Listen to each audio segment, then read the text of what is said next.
Hello, everyone, and welcome to episode 19 of Facecheck. We just saw the thrilling conclusions of the play-ins, probably the closest matches that we could have ever gotten, and then basically NA having zero hope out of groups. I don't know. I've got the experts here to break it down. Zyrene, Dom, and Loco here after the play-ins and the draws. Guys, before we even get to the matches, the world song is out. The world song is out. Everybody's excited. Fionn can finally shut up and stop hitting my Twitter feed about like how there is no world song, blah blah blah.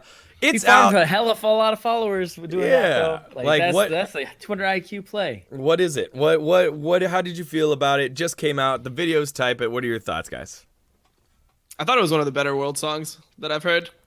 Like, I don't know. I think that it was just like, I feel like that's what you expect out of a world song by Riot. You know, it was just like one of those like, standard hype songs. It was like standard video that they always have with like the players like looking to compete, and then they just named it Phoenix so they can revive this dead game in season 10. So, yeah, that's the fucking plan. It was extremely poppy, and in a lot of ways, it was really basic. One thing I really appreciated from it, I really love Rise. Rise is probably one of my favorite songs, not because of the song itself, but because of the music video, like telling the story of ambition and really telling an esports story in that form, I thought was amazing. I know previously, like they had videos. What's the one like with Faker eating broccoli? Like that's like animated and like was Ignite. Season 6. Ignite, yeah, Ignite I liked, but it didn't really, it just showed like little scenes that happened historically, but it didn't really tell a story. But I loved how Rise told a story of ambition. And for this one, I loved how they focus on each individual like key player, and we can talk about a little bit of the stories they told. Aiden? I just heard it. I didn't see the video for it. So that's my bad on that one. Oh my god, you troll. You told, yeah, that's the only thing that came up when I put World Song 2019. I'm like, oh, okay, there's the video for it, which came out an hour ago. And now there's the one that came out 20 minutes ago. So, yeah. I haven't seen that yet. You want to take 2-3 minutes to do that? But yeah, well, you can do that, and then we'll keep it rolling. So for me, whenever we've listened to a world song, I've always it has to grow on me. And this one, to me, the video was so much cooler than the song. Like I think we all agree, Rise was tight. Rise was super tight. Told the story. It was over the top hype in your face, and I was like, I love that. I still listen to it. Legends Never Die, I think, only got better for me because of that whole world's event, you know, the dragon, and then Chrissy's back is broken, and then all the little Shens that were running around. Like that moment was tight, but the song itself, it's like it was a good song. I liked Ignite a lot. I liked Warriors a lot. This one to me just seemed a lot more subdued, I would say, in terms of just I personally like that though. I feel like a lot of times they try to make it like way too epic, and it's like, oh my god, what's gonna happen? And then you just see like five just 5 like skinny nerds like walk onto the stage and then go sit at a computer. It just looks so fucking troll to me. Like I don't like when it's overly hyped, because I'm like, all right, at the end of the day, it's like we're not fucking fighting a war. We're not going into battle. We're playing some video games. Like let's keep it at this Phoenix level. Let's not go to like the Warriors level. Like, Warriors were like, what the fuck, Warriors? We're playing video games. Like just chill. Yeah, to be fair, Warriors to me makes me think of like, you know, when like a meteor's coming down to the world, and then you have like all the heat particles like popping off. It just feels like that's the kind of energy, like that little part of the meteor that's ripping off. Like that's the energy that Warriors brings. This to me feels like, like Loco said, it's just poppy. It's a cool poppy song. Has like the interlude in the middle to let things breathe. But I was like, I don't need to breathe. I need you to make me pant some more. What have we done so far? You know. So when you watch the video, you're like, okay, cool. Well, you kind of see what the idea is. Yo, Daniel, one question I wanted to ask you is, you know Nikki Taylor, right? And you heard her sing? Yep. Is Chrissy Costanza like a way better singer than Nikki Taylor? Because she's like more endemic to the space. So I'm surprised like they used Chrissy for a second time before using Nikki for a second time. Yeah, well, you know, I think that also has to do a lot of politics. You know, internal at Riot, you've got your guy that is connected to get all the different types of stars, the different types of industry people to come on in. Zyrene, I don't want to drop names, but you know who I'm talking about. And like, it's one of those things where I think Chrissy right now has a lot more clout around her in terms of the industry rather than Nikki, who's still finding her footing in terms of like what's, you know, what the next thing is, right? She's streaming, like in terms of like singing level, like I guess that's one thing I'm really curious on, because like for me they're both good singers, and I can't really say like, oh, is one better than the other. Like to me they're just both good singers, but someone with like professional experience is like Chrissy a lot better in like technical sense at all. I don't think she's a lot better. I think she's better, slightly better, but not a lot better. And to be fair, I haven't listened to anything more than just, you know, the songs that they sang here, you know, for the Riot songs. I think if I went in and was like, let me listen to 5 or 6 songs each, then you have a better tell. I think, and that's another thing, maybe they don't need that. Maybe you just kind of need someone that can hit the notes that they need to hit, you know? And that's fine, right? It's up to I think the it's producer. better to use Chrissy personally, because I played with Nikki Taylor in Twitch Rivals EU, and she just entered the fuck out of me, and now I just want nothing but, and now I just want her never to be used again. Like, it's Wow. just, that's how I determine everything. It's like if you int my solo queue game, you immediately just deserve to like be left out of everything.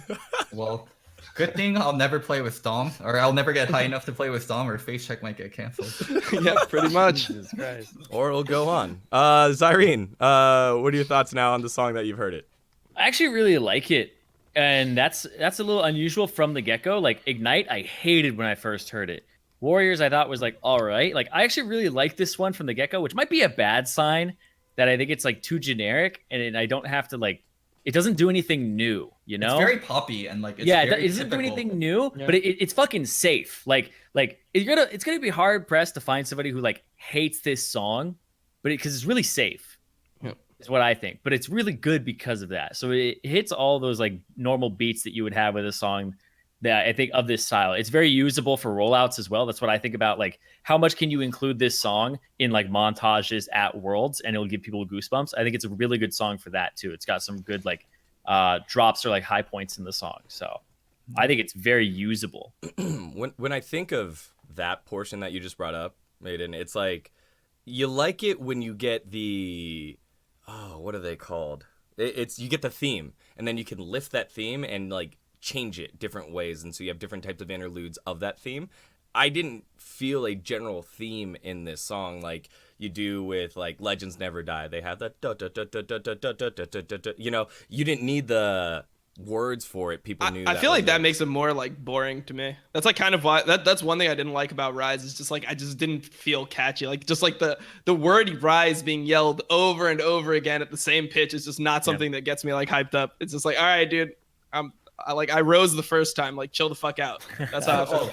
The hilarious thing about Rise in Korean, Rise sometimes you can say to orugi and it means to climb, but orugi sounds so much like orgasm or like orgy. And TL literally had orugi written on their like jerseys, like in Korean letters. I'm like, wait, you guys have Korean speakers on your team? Like, why did no one like see this? So I hope nothing that stupid comes out this time. Yeah, maybe they're just proud of it. Maybe. Yeah, I actually didn't like Rise except for the music video. Because whenever I hear that song by itself, standalone, like I don't like it. Yeah. I'm the same way. Yeah. The music The video, music is good, video though. like took it to the next level. And that's Also, what I just remember like it the as. people in the music video, like Perks and like Uzi. Like I don't know. And Ambition. Yep. What are your thoughts on the player choices here, guys? So they went with Rookie on the train from IG. Yeah. Faker obviously doing the interview. These are all the Caps. ones you have to Can't go go. wrong. Yeah, you have to go with the Caps, Faker, Rookie, like just a bunch of mid laners because it's the most fucking broken role. You know, no junglers as always. I mean, it just is what it is. Daniel, say your theory. I actually think you're correct, and I actually think it's such a good theory, even if you're wrong. So Loco noted, hey, there are no North American representatives. And at first it would be really easy to say, it's because, you know, we wanted to put someone who's going to be a world champion on there. But actually, if you're going with the theme of popular mid laners, successful mid laners in your region, I bet, you know, there was a tweet about like why it hadn't been out yet. They had some difficulties. They had to figure it out. I bet they probably got Bjergsen earlier in the season to do this video. And TSM, you guys here at Worlds? No? Are you at plans? And then they were like, what do we do? Like, do we put Jensen in there? I guess you could put Jensen in there, but Jensen probably wasn't available with Team Liquid's schedule. And so they had to just cut all of North America out of the video. I know Jensen has only been in like America for like a year and a half shorter than Bjergsen, but I feel like Jensen just feels way more like a European representative than Bjergsen does. I think it's just never because communicates. Yeah, I mean, I guess it's that, but then it's also I feel like season 4 was really before like all the imports came. Like that was like one of the first signings to like a major team. So it felt like Bjergsen kind of like grew into the player he was like here, whereas like Jensen was like known as this like European like toxic solo queue god, right? And then when he got unbanned, he came as like a mercenary almost. Well, we had so much exposure to Bjergsen once he got to NA, like with TSM Legends and like with Riot promoting the fuck out of him. It used to be just Bjergsen. Like Double Lift was a thing, but Bjergsen was huge, and Double Lift really wasn't a thing until he started winning championships on TSM or on CLG. Yeah. So it was like they just pushed the hell out of TSM and Bjergsen. So we got to see a lot of Bjerg, where Jensen never really did any kind of streaming. He never really tweeted. Like C9 didn't do a lot of content around him, so we were just exposed to Bjerg a lot more. Yeah, no, I mean he was literally like Rat, where he would just stream like no cam and get to just like no cam, no mic, but he was just rank 1 by 200 LP or something. And he'd get like 7K viewers. I don't know, it was so weird. Yeah, I think it's also Bjergsen has taken on the mantle of spokesperson of NA just because of how much success that he's taken and like how much has been thrown at him, like you've said, Loco. And when I think of Jensen, because he swapped teams a little bit, I want to use that as an excuse, but Caps just swapped teams, you know? So I'm not exactly sure why, other than a scheduling issue, they didn't just use Jensen there in that mid lane North American. I just think that he doesn't have like the hype. It's not like when he's not as iconic. When you talk about like the best mids in the world, people are going to be like, oh, Faker, and then Rookie just won a world championship, and then Caps has been like popping off. They just won MSI. So it's like you have the all-time great and then like the mid lane winner from the last 2 major tournaments, but it just doesn't feel like Jensen's in that same like echelon of mid laners. But Bjergsen is? I just think so. Bjergsen isn't right now, but historically he's been like he's won more championships than Jensen. He's been to like more world championships, etc. Like I think that in general he's just like a more solid candidate for that position than Jensen. I think Jensen has performed better internationally than Bjerg almost every single time, but in terms of hype, Bjerg has been way more. Like Bjerg was rank 8 in that top 20 list. I think it was back in like 2016, maybe 2015. Like Bjerg was getting hype internationally. Like we don't have to talk performance, but if like you just talk about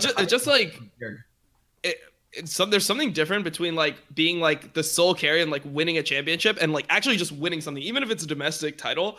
It doesn't feel like, I guess this last final was the best one that Jensen's have, but it doesn't feel like Jensen was like the same like clutch or like epic player that like Bjergsen was in Bjergsen's prime. Like Bjergsen would single-handedly win your team games, win your team like game 5s in championships. You know, like he would perform well all the time, whereas Jensen was kind of up and down. It wasn't until this year where he started like actually winning. So even though he was performing, I guess, well internationally, it wasn't like well enough. It was like, okay, they went to quarters a bunch of times and got knocked out, and it wasn't like he was super overperforming there. And then last year at semis, they kind of just got smashed by Fnatic. It was just a 3-0, like get the fuck out of here. So I just felt like he never got the hype of like a champion. Like even if it could be tougher competition or whatever, there's something about like when you picture somebody on the stage winning a championship, the confetti raining down on them, it makes you like and like they were like the hero. It feels like you bond with them more. You like view them as like, I don't know, like more of like a candidate to be like a hero, a protagonist, like a sympathetic character.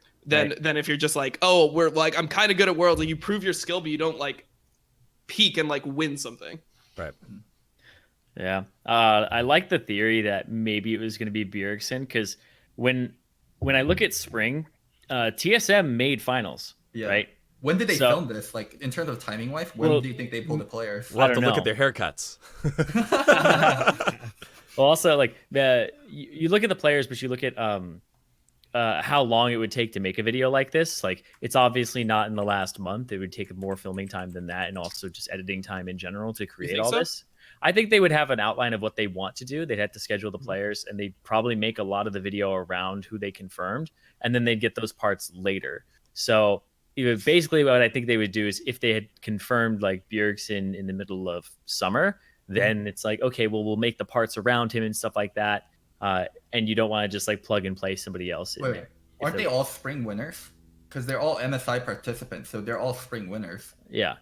So but then that makes you go, why isn't it Jensen, or why didn't they pick Double Lift and have like an AD in there, right? Like I think Double Lift would have been the safest choice out of everybody. But I don't know. It's what just they you have did, to pick like I feel like NA just doesn't have anyone that's had the consistent international like success. Like at least Caps is like so from rookie he won a world championship. Faker's won multiple world championships. You have Caps who won MSI and made it to the finals of last We have Worlds. one person. That's so much different than like Doublelift being maybe the best NA player but getting knocked out in groups every year. Might not even make out of groups this year. Like I feel like it's so awkward. He's so much like lower on the international scale than those guys. It feels like then you're just putting a participation trophy for NA. It's like, here's your guy, like you get one too.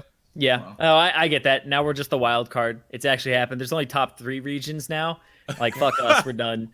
But honestly, when you look at it that way, it's like maybe there wasn't a 4th region that was supposed to be included. Maybe they're just like, all right, Subliminal whatever. message. Yeah. LMS just got downgraded. NA, you're next. I mean, those are people who have championships. You're right. Yeah. They're all people who have like made a mark on the international stage. I feel like career is kind of like overvalued though in a lot of these things. Like just because Korea has been so good for so long, even when we like, I'm assuming we're gonna go to groups soon, but even when we go to like groups, it just seems weird that people just feel like if you look at history, right? It looks like Korea has been getting worse. Like NA has placed higher than Korea in the last 2 major international tournaments. So it's MSI and Worlds, and then we're supposed to like people just feel like their 3rd seed that didn't even look that great in play-ins is just better than our 1st seed by far. Like that's just the normal thing. And I feel like the way it should be viewed is if TL doesn't make it out of like the group or whatever, it should be like an underperformance from TL. It's like, oh, they choked. They should have made it out and they lost. It shouldn't be like oh, well, of course Korea makes it out, because that's just not what Korea has shown in the last year. Okay. I have a different take on that, but we can wait till groups. Let's finish up like the song part. So a little bit, I want to go into like the kind of the ideas or kind of storylines that was shown in the songs. Faker doing the press conference, and then him like all the text on him. There was 미드차이, which means like mid difference, and then 인정, which means like do you agree? Like am I right or am I right? And then there was also kha'zix, which means like oh this was hella worse. Like so these are like the things you type after like you win against someone, especially when like the mid difference was a lot. And he's doing press conference, and it was after 2018 where SKT didn't even make Worlds and they blew up the roster. So I think like the theme was like fighting internal demons, and because they were fighting like a shadow version of themselves, and like Faker's like shadow version is oh I'm the only one left on SKT going into next year. Like how am I gonna deal with? I thought it was just Claps fighting Craps and just seeing like which one we were gonna fucking see at the tournament. I didn't understand that. I'm actually curious on what like Rookie's storyline was and what Caps' was, because Rookie was checking his phone at the start of the video, and I know Rookie didn't have a very good summer this year, or IG overall didn't have a very good summer. So I'm wondering what the Chinese comments were actually. Well, I can't tell you, so like, I guess move on then. Yeah. If we have any, Was Faker the karma in that?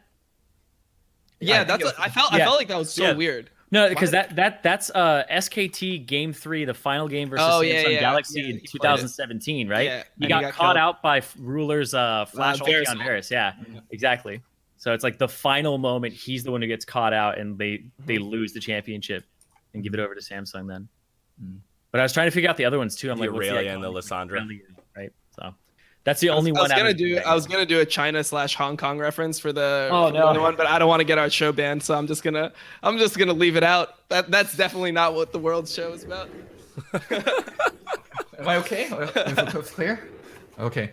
Oh, so someone in the chat is telling me Worlds 2018 Game 1 was Rookie Lissandra versus Caps Aurelia. So that's maybe why they have Lissandra Aurelia. That's pretty cool.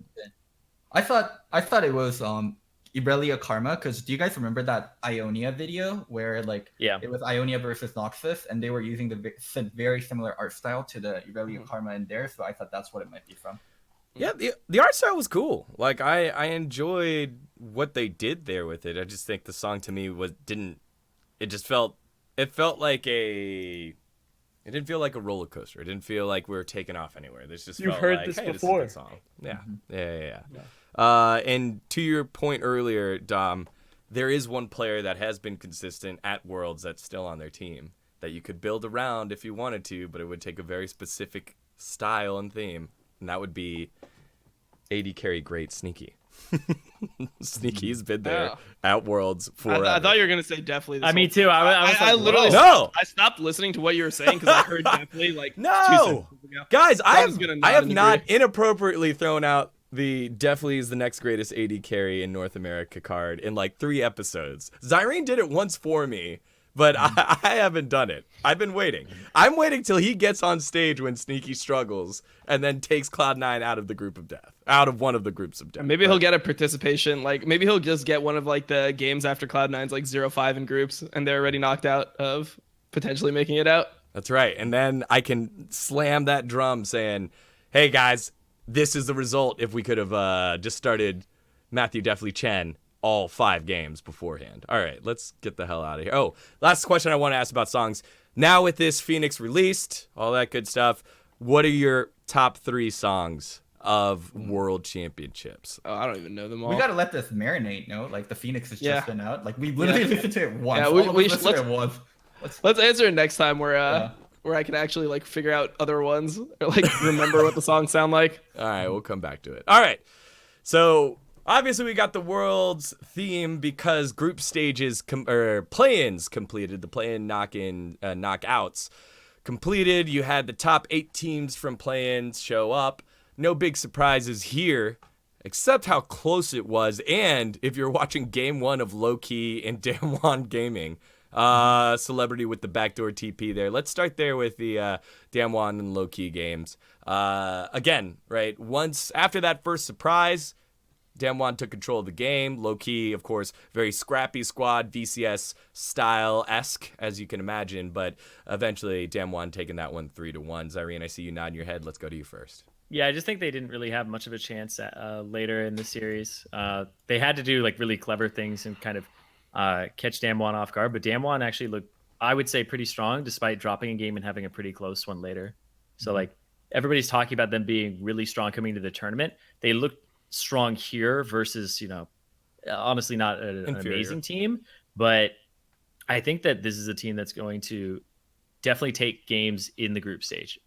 Okay. I think they're like completely poised to do that. That's what this series told me. Go ahead, Dom. I think that they're good, but I just don't understand why they're being rated like so highly. Yeah, I don't think they're like gonna shit on because people. like I think that they just have this massive weakness, right? Like their top side is good, their bot side is bad. Like that is a huge weakness. Like you literally just don't have a good AD support. So I feel like stylistically, like when you look at it, like obviously TL can still lose them, right? I've been like kind of on the fence about TL the entire time, but it should be a good thing that TL's strongest point matches up to Damwon's weakest point. Like Impact is a hard player to shit on, right?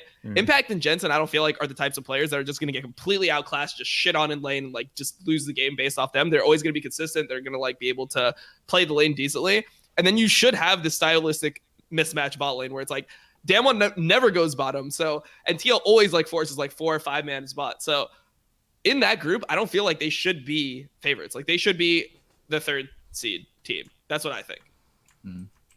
So a little bit like, I guess, anecdote on Low-Key is so people always get confused, like what's my association with Low-Key? So there's this company named GGEZ that does my editing. And then the owner of that company also owns Low-Key, and they had like teams in like random ass games like Rainbow Six, Splatoon.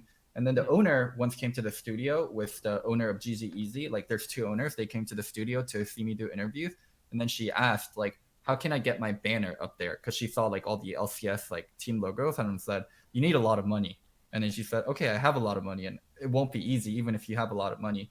And she's like, okay, I'll find a way. And lo and behold, they bought a VCS team and they actually made Worlds. And then she posted a picture with like the banner getting up there. It's pretty cool. Like that journey there is pretty cool. And I remember at first I was like, is Loco about to go GM this like money-backed org? And the answer is no, but they found a way to do it. So congrats to Low-Key getting there. And I think that's a really smart league to invest in because VCS has a lot of players, a lot of viewership. I think it might even be more ranked players than NA. So it's like a very like try hard region with a lot of people. Yeah, so that's actually like a good place to invest because out of all the regions that have a lot of eyes on it, it's probably the cheapest. Yeah, the players do not get paid well there. Yep, definitely not. But I mean, they don't like. I guess it's just like the economy, right? Like I'm sure that it's you don't need as much money to live comfortably in Vietnam. Yeah. And again, that squad and a lot of these Southeast Asian squads, as we've said, and as you've hit on, Dom, like these are guys that have a lot of experience. Celebrity has been around for such a long time in that GPL, now VCS region. He's a guy that probably lived and dreamed of a play like that to allow Low-Key to get a win and become the first organization, first VCS organization to get a victory against a Korean squad.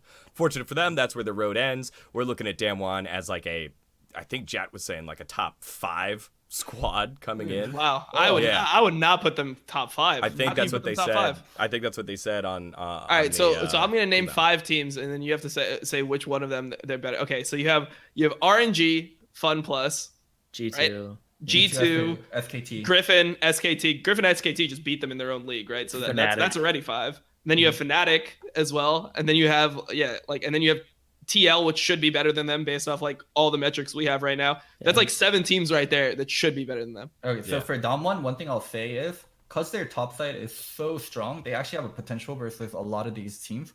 A lot of teams that are like kind of middling level, if they match up with a team, they almost have no shot. But I think Damwon is a team that actually has a shot versus every single team, just due to how strong their top side of the map is. I feel like they don't because their bot lane is so weak. Like they have a strong top side of the map, but I feel like better bot lane wins, man. Like that's just how I view the game. And it's not about bot lane to win their own lane. It's like who brings more people bot lane and gets their AD ahead. And if your AD is ahead in this meta, you're just going to kill everything because it's so easy to engage. Like all the champions, it feels like can get engaged, like Nautilus or Khan. Like you can get fights, and if your AD is stronger, you can just take any fight, hook anyone, ult anyone, and then they'll just die. How do you feel about them versus like Cloud9? Oh, what? Why is Cloud9 even in the discussion? Well, I'm saying like because that's the level that I think like they would be at in terms of if you're ranking the teams at Worlds, it would be like they'd be in the Cloud9 pool. Damwon is so overrated for no reason. They're overrated because Nuguri is Nuguri and Showmaker, not just Nuguri. Yeah, but Nuguri is like the one that's getting all this hype. Like he's like really, really high rated in EUS solo queue, and he's been like doing with his professional jungler, and it's like I don't really like view that as now your team is super fucking strong. He does weird shit. Like I am so low on Nuguri compared to other people. Like other people have Nuguri in the top 5 of their like all players at Worlds, and I see him go fucking like cull and coin on Vlad, and I'm like, the fuck are you doing? Why do you have a cull, a coin, and klepto on Vlad? Like, Jesus Christ. I'm not saying he's the Shy, but the Shy did some crazy stupid shit last year, and he was ranked number 1 or number 2 by most people. I mean, I guess, man. Like, but the Shy was like, the Shy was good in like a different way. Also, I just felt like IG was stronger as a team. Like, I don't know, Damwon, like, I felt like they were a very solid like 3rd seed in Korea. Like I don't think that they were close to Griffin and SKT. And SKT lost without a bot lane. Okay, yeah, and like IG is like a 3rd place Chinese team. So why is this team just like the best team in the world all of a sudden? Like everyone just is so high on them. It just doesn't make sense to me. They didn't even look that great in my opinion. Like sure they had some dominant games, but like if you take away like some of the games that they ended up winning that they were like losing at points, they had really, really smart combos. Like they had like kind of like in my opinion, like OP combinations, like Talia Kiana is just disgusting. Like I don't think anybody really understood how broken that is, where you send the Talia ult through the entire jungle and then you ult it with Kiana, and then everyone who's in the jungle gets stunned no matter what. You connect all the walls together, it stuns the whole zone. Like I felt like that was like kind of like a cheesy way to win in theory. So I'm just not that high on Damwon. Like I think that it should be like if you're going into like Group D, it should be TL and IG. Like whatever order, like if you think TL is going to be worse than IG, that's fine. IG 1, TL 2, Damwon 3. I feel like that's how it should be based off what we've seen. Okay. Damn. Well, we'll get it more into it when we talk groups. Daniel, do you want to take us to a different play-in match? Yeah, let's head to our favored Clutch Gaming. Smashing Royal Youth here. Clutch waking up finally and going 3-0. The only 3-0 in the group in the knockout phase here. It looked like Clutch got their warm-ups in all those tiebreaker matches. Yeah, they shit on them. Got the easy one there. Yeah. That was real, but like that's another thing that like when you look at like the overall stage, it's really hard to rank the teams, right? Because people would think going into this that like Unicorns of Love, Royal Youth, like Flamenco, like it would be really hard to say when you list those 3 teams. Like I bet you'd find people that would say Royal Youth is better than Unicorns, or Unicorns is not that much better than Royal Youth. But Unicorns like put up a fight against Splyce, took games off Clutch, Clutch just shit on Royal Youth, and Royal Youth like was kind of playing Damwon close in the group as well. So I think a lot of these teams are closer than people think. Like I think a lot of these teams are like pretty good. So Clutch is like not that much like worse than Damwon in my eyes, based off what we saw in play-ins. Whoa. Okay. From play in best of 5, I'll say this about Clutch versus Royal match. The analysts on the desk talked about it a lot, and I wholly agree with them. A key point in the match was the jungle matchup and how they handled the jungle matchup, Closer versus Lyra, because Lyra looked really shaky in groups.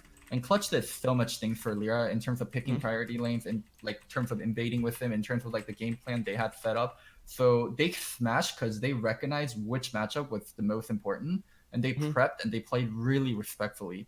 Where Damwon, on the other hand, like we kind of have to take their disrespect like as their skill level in a sense, but I don't think so, because it's like when you disrespect in those moments, I view that as like that is what you think is gonna win. Like I don't view it as disrespect. I view it as like you're trying to cheese and you failed. Like I don't like I think that in theory Nagure thinks building those items as Vladimir in that lane is a good thing, and he would like do it again. He's like, oh, I'm gonna cheese the fuck out of this guy. Like I'm gonna be able to like proc Klepto all the time. I'm gonna get cold side. I'm just gonna out gold him by a lot. Like I would say that like based off what I've seen, it'd be like Clutch is probably like an 11th or 12th best team, or maybe like 13, like 11 through 13, somewhere there. And then I would say Damon's like an 8 through 10. All right. Question. If it was game 5 and he had to play Vladimir against the same matchup, I forgot which matchup he played. Do you think he would still tank, right? It was something tank. It was something that he would be able to just Klepto farm him. I forget what it was. Call Klepto?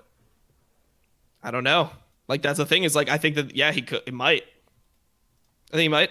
I think he might just think that that's OP in that matchup. Yeah, it was Orin, right? So it was his tank, and I think his theory is I'm never gonna be able to kill the Orin if I build like AP, but the Orin can never really kill me either. So I'm just gonna farm with Cole and try to Klepto proc him and get as much gold as possible, and then late game, like I'm just trying to get to late game, and that's the easiest way. Like yeah, I think there's a chance where he just views that as the optimal way to play the matchup. What do you think, Zarian? I like the point that Dom is making about when somebody does something disrespectful, that's part of like them as a person and their character and their gameplay, because there are people who will respect others no matter what. And if you think you're just so much better than people, that's kind of showing your decision making and your judgment in the game. And it's something that you have to judge people on too. So I think if it's almost like a Huni, right? Where Huni does something really disrespectful. You're like, that's part of who he is and how he plays. And I think that's really important when you're considering things about people's like skill level and how good they are, right? Because they can be really fucking good, but if their decision making sometimes takes a big dip, I mean, like, a lot of players that are really good too have that type of like mentality where they're like, I think that this is the best, and no one can tell me otherwise because I'm just better than everyone else. They think they can get away with more, right? Yeah, and I think that gets you that'll lose you games sometimes. But if he thinks that's really the best thing to do, I mean, it did work out for him. Sometimes they're right, sometimes they're wrong. I'm not like I don't even know if that's like that terrible. It just was weird to me. That's like the main thing that I was pointing out is how strange that is. And like, how, like when you see it like that, I feel like it's gonna be much more polarized. Like, it's either gonna be really fucking bad or really fucking good. Daniel or someone's DCing because fucking bad. It's bad. It's bad Discord. It's bad Discord. Discord. All right. Can you? I'll change it. What's that? All right. Looks like we're all back. Yeah. I changed the region to US East. Okay. That shit always happens. All right. Okay. For Nuguri, well, I'll give my final thoughts on it when we talk about like the groups and we actually talk. Yeah, about, we keep slipping back into it, guys. Yeah. What else did I want to mention? Oh, also, what'd you think of Huni Ezreal pick? I think it was absolute garbage. I think it's actually troll. I fucking hate it when Huni takes picks like this. Like he talked about how good Ezreal is in mid game, but you gave up entirety of laning phase to make that pick good. And you also had protection from everyone. They got 3 worse in River to make sure Jarvan couldn't level 2 gank him. Like he just Huni gets so hyped. Yeah. But we talked about the efficiency before. He receives so much resource, so he does give back a lot, and he does more than a regular player, but he received way more resource than a regular player. I mean, that's Huni, right? He feels like he can do a lot with it. And what was it? He didn't even last pick it. They like picked Jace into him, right? So I actually thought it was really funny because they picked something that could like go toe to toe with the Ezreal, but that meant Huni could. Actually, I don't think they thought it was Ezreal. I think they thought it was Lucian top. Yeah. Right. So I think the Ezreal did throw them for a little bit of a loop on Royal's side, but I don't know. Overall, I think like the Ezreal pick is a good thing to show now, even if it didn't perform incredibly well. It's a good thing to show now because people have to think about it later.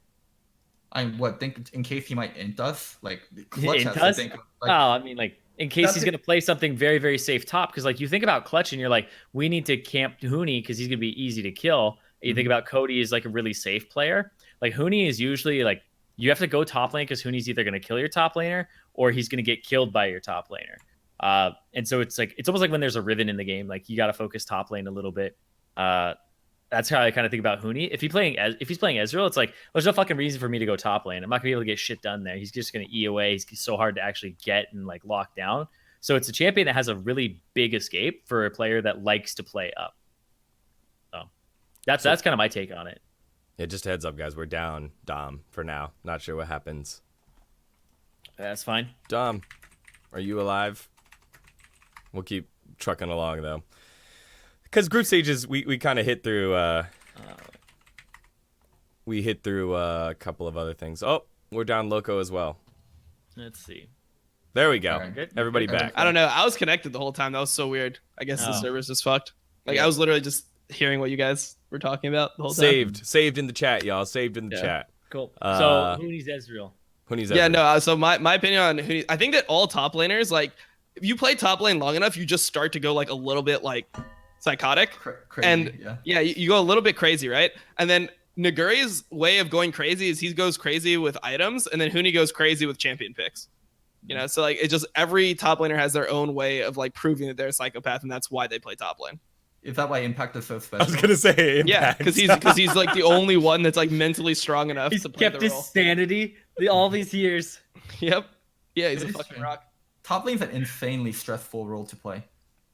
Yeah, it's so cancer. I mean, like you have no one to help. Like at least when you're bot lane, right, and you're gonna get dove, you have a support next. Like if you're an AD, you have a support next to you. You have teleports normally. Like there's things you can do to respond when you're getting dove as a top laner, and like you can almost always dive a top laner level 6+. Like in almost any matchup with the enemy junglers on the wrong side of the map, you can just dive in with almost any two champions that are played right now in the meta. It just feels so terrible to play.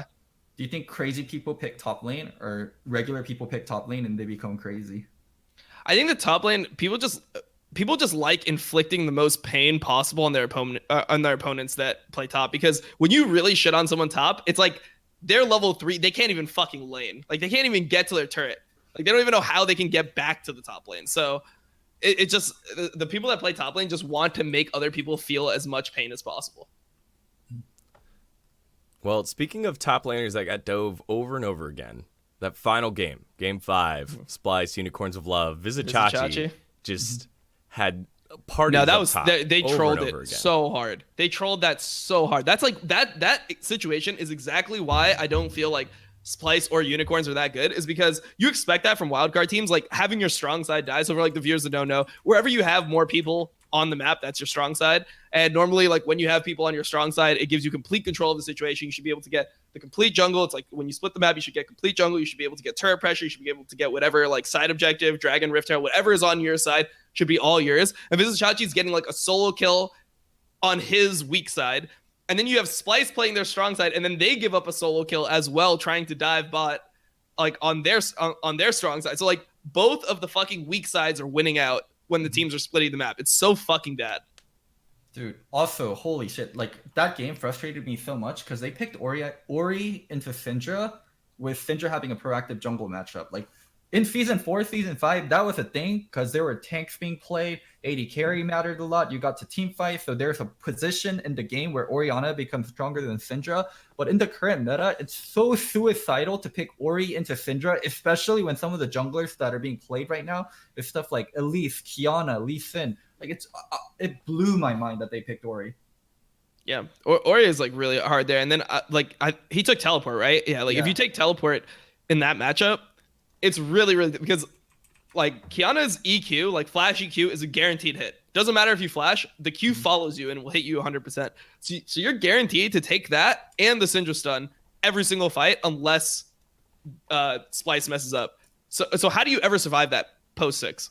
Like you get flash EQ'd by Kiana, and then you either get pushed into a wall or you just get stunned by Syndra and then one shot with the ulti. If you don't have cleanse, how do you even lane? Dude, like in game 4, they're like, holy shit, our Kiana player, our mid lane player carried the hell out of us. You know what we're going to do next game? We're going to be red side. We're going to open Kiana, give them Kiana first pick, and then we're going to put our mid laner, who just hard carried us, in an unwinnable situation. Like, yeah, I mean, I think that in general their draft was bad. When you look at like the whole draft and it's like what champions you got a Kiana jungle, you got Syndra, you got Kai'Sa, you got Rakan, you got like literally, or no, you got Nautilus rather. You have all these like power picks, and what did you get like in return for it? You got that Renekton, which is like always fishy. I'm not huge on the Renekton. Everyone's like first picking it. They love it nowadays. I'm not sold on it. I don't think it's like that great of a pick. You got Karthus, which is like very, like it's a strong good pick. on Karthus. Yeah. Well, I didn't think he was that good in game 5 with Karthus. Like he, I don't know, he played a lot of situations weird. But like you got a strong pick, but that's like a situational counter pick. Like the Morg is like a soft counter to Nautilus, not really. It's like you didn't really get anything out of giving them all these OP champions. Like Xayah is not that OP without Rakan, so you have Xayah Morg bot lane. It's like you traded Renekton for Kai'Sa, Syndra, and Kiana. In my mind, it just didn't seem worth. Also, the other thing that was so garbage is we talked about like how Orianna has no place. Like she has a place when you get to 5 items. Like that comp can win when Karthus and Orianna both get to level 16. They all have 5 items, and they're getting to that point. And Elder Dragon's about to come up in 2 minutes, and Orianna has her voice snap finish. Renekton doesn't have any important items to buy, and the Renekton and the Orianna are stealing farm from Karthus. Karthus is sitting on Blasting Wand, where any team has Banshees. The Syndra has Banshees, the Kai'Sa has Maw, and he needs voice staff so fucking badly before the Elder Dragon fight, and the whole team is stealing farm away from him. Like, these are such basic parts of the game that they don't understand or they don't execute on. Like, just give the Karthus farm so he can get voice stuff. Oh, I was mauling like crazy. Yeah, I mean, it's hard to play Karthus in that type of game because, like, how do you get any damage off besides for your ult? Like, if you walk up and you get anywhere near Syndra, you can just get one shot with basic spells. Like she doesn't even need to ult you because you have no MR on Karthus and you're just super squishy. You get chased down by Cho'Gath on Righteous Glory, with his Righteous Glory. And like Kiana can still assassinate you at any point in that game. It just feels like Karthus is like not ideal for that type of situation. You want to play Karthus into like a lot of things that are gonna like dive you, but like they're gonna have to take damage to kill you. So like you can like return. It's like, okay, maybe somebody one shots you, but you're able to like either return kill them or chunk them out of the fight completely, and then your ult's gonna hit like 4 other people, so you're gonna guarantee like more damage even though you die. It didn't feel like that game is easy to play Karthus at all. There's like he has to play so far back, he's never gonna be able to land Qs, and if he gets close at all, he just gets murdered. Yeah, it's way better into the team who's playing the previous game, where it was like a whole bunch of divers, like the Nocturne and stuff. I think they had Rakan as well. Nocturne. And you'd rather play Karthus with divers as well. So like you want to be playing Karthus and have your team die. Like you want like Kiana to go in, chunk a bunch of people, and just be able to like ult. When you're playing things like Orianna, Renekton can't really dive that well. Like it's not like a quick dive. Like he can, but yeah. It's just like you can just die if you do it with Renekton. They didn't have any way to really gauge. And then your other 2 champions are what? You have Morg, Orianna, that shit's never gonna dive, and then Xayah. You have no one that can go in. So like you're just sitting there waiting to die as Karthus, it feels like. Yeah, and that sucks for Orianna too, right? Because now she has nobody who's gonna like they don't want to dive, so you don't get an easy shockwave, and you don't have divers, so you don't have a good shockwave either. So those 2 champions kind of didn't have enough around them, or they weren't built around. It's one or the other. Also, I was so shocked by how badly Splyce played, and especially Humanoid. I expect so much out of Humanoid, and I think Clutch was better than Splyce in play-ins. Yeah, I'd definitely say like in the best of 5 portion they were. Yeah, I was gonna say in group stages it was still a little shaky for Clutch. It's just hard to say because Splyce had such an easy group compared. Like when you saw Splyce play Unicorns of Love, it's like okay, now you see why Clutch lost to Unicorns, right? Like Unicorns is actually not that bad. But like players like Humanoid, players like Xerxes, especially in game 4, like these are like core players to Splyce, like that carry their early game, that allows their team to function. They're usually the bridge pieces and them having a good early game. but then you put them on Nocturne, and then how are you gonna have a good early game when you're playing Nocturne? So like I just feel like the Nocturne pick is just such a big. He got counter jungled. He got counter jungled by Karthus, and his level 6 got pushed so far back he wasn't relevant. Yeah, I mean, I understand the theory behind like Nocturne, like because you can kill the Karthus 1v1 at times, and then if Karthus ults, you have the free spell shield. So like people view it as like, oh, this is like a playable matchup, or this is kind of good, but it's really not. I don't know. It's just too rough, I think, in terms of like the fact that Karthus like. Nocturne's the type of champion where Karthus likes playing into it, because if you dive with Nocturne, if you kill the Karthus is still gonna almost kill you, and then ult, and you're gonna be almost fucking dead from that shit. You're gonna be completely useless in the rest of the fight, and your whole team's gonna eat the Karthus ult. Like, it doesn't feel that bad to play. So we've dove deep here, and we started going into the matches of this Splyce Unicorns of Love game, which I think means that we learned a lot from this specific series. It obviously went the longest. We learned a lot about Splyce. We learned a lot of unicorns, which teaches a little bit more about Clutch. What are your overall takeaways from this specific match here, just from a higher level? Because we're starting to go a little bit deep in the weeds here, and we still got to get to groups. Splyce does nothing mid game still, and them being a better late game team fighting team is more dependent on picks. I think if they meet teams that have decent AD carries and decent mid laners, there won't be like a better, oh, we're the better late game team fighting team. They're just gonna have decent early game, no mid game, lose to pretty much every single team. And in the 1% scenario, they survive to late game. That's not even a guaranteed win for them versus actual good teams. Yeah, I feel like Splyce consistently like plays worse than you think they would. Like, no matter how, like, every time you go like into a series, right, and you're pretty high on them. So for example, like obviously the Rogue series in playoffs where they just like lost in quarterfinals. And then like when they played against Fnatic, they just get brutally 3-0'd. And then this series, like I feel like every single of this series they get 3-2, or they lose 2 games to Unicorns of Love. They always play a little bit worse than you expect. It makes me feel like they're like solid fundamentally, but they just are not clutch. Like, they're not a clutch team where they're gonna like overperform in situations. They're gonna give you anything better. It feels like you test them a little bit and they break down fast. Aiden? No, I agree with a lot of that, especially the fact that like Splyce, they seem to, I think especially recently, they don't do as well as you think they're going to do, because they're supposed to be the third best team from the LEC. And I do bring that into question when I watch them play, because I think they probably, I hate using this term too, that they overperformed when they got here. So they have to kind of continue to play to that level, but it's not on the consistent level in which they play. And other teams kind of falling down around them kind of allowed them to get here too. Because when I saw this, I went, okay, unicorns are actually like, they actually seem to be decent. This is the second time that a team that has like Edward and some of these guys on it have made it very, very close to making it to the main stage of an event. But it's like, was this the best team for them to play? Right? Was this the easiest team? Like, if they had played Hong Kong Attitude, would Unicorns of Love had a better chance of winning? Because it actually looked like Splyce was probably the best chance for them to play today. Or best team for them to play. Also, speaking of Splyce making it, they lost to Rogue, and they never played Rogue again. And yeah, because Rogue didn't make they got knocked out by other teams, and like Schalke, Origin, Misfits, like a lot of the European teams. Rogue reminds me of Clutch. They play like the same type of way, I feel like, where they're just like early, like they just commit to plays, and I feel like teams like that are more scary. Like Clutch, even though Clutch are not that good, like Clutch are definitely like they should most likely get 4th in their group, in Group C. That's how you have to view Clutch. There's like, if you put them above any of those teams, you're just delusional. But at least Clutch, you can see how they could take games, right? You're like, oh, they can like snowball a game, and when they get going, they can win games. It just doesn't feel like Splyce is that same thing. It feels like Splyce will always do like a little bit worse than you think. Like, they'll never overperform, and that just makes me really like, it makes it really unfortunate that they got seeded into Group B to me, or Group yeah. Because here's the thing is, I'm not sure. I'm just like, wait a second, are they gonna lose this? Like, are they gonna get 3rd in this group? Because I actually think it's a possibility watching the way that they played here. Sure. I'm like, shit.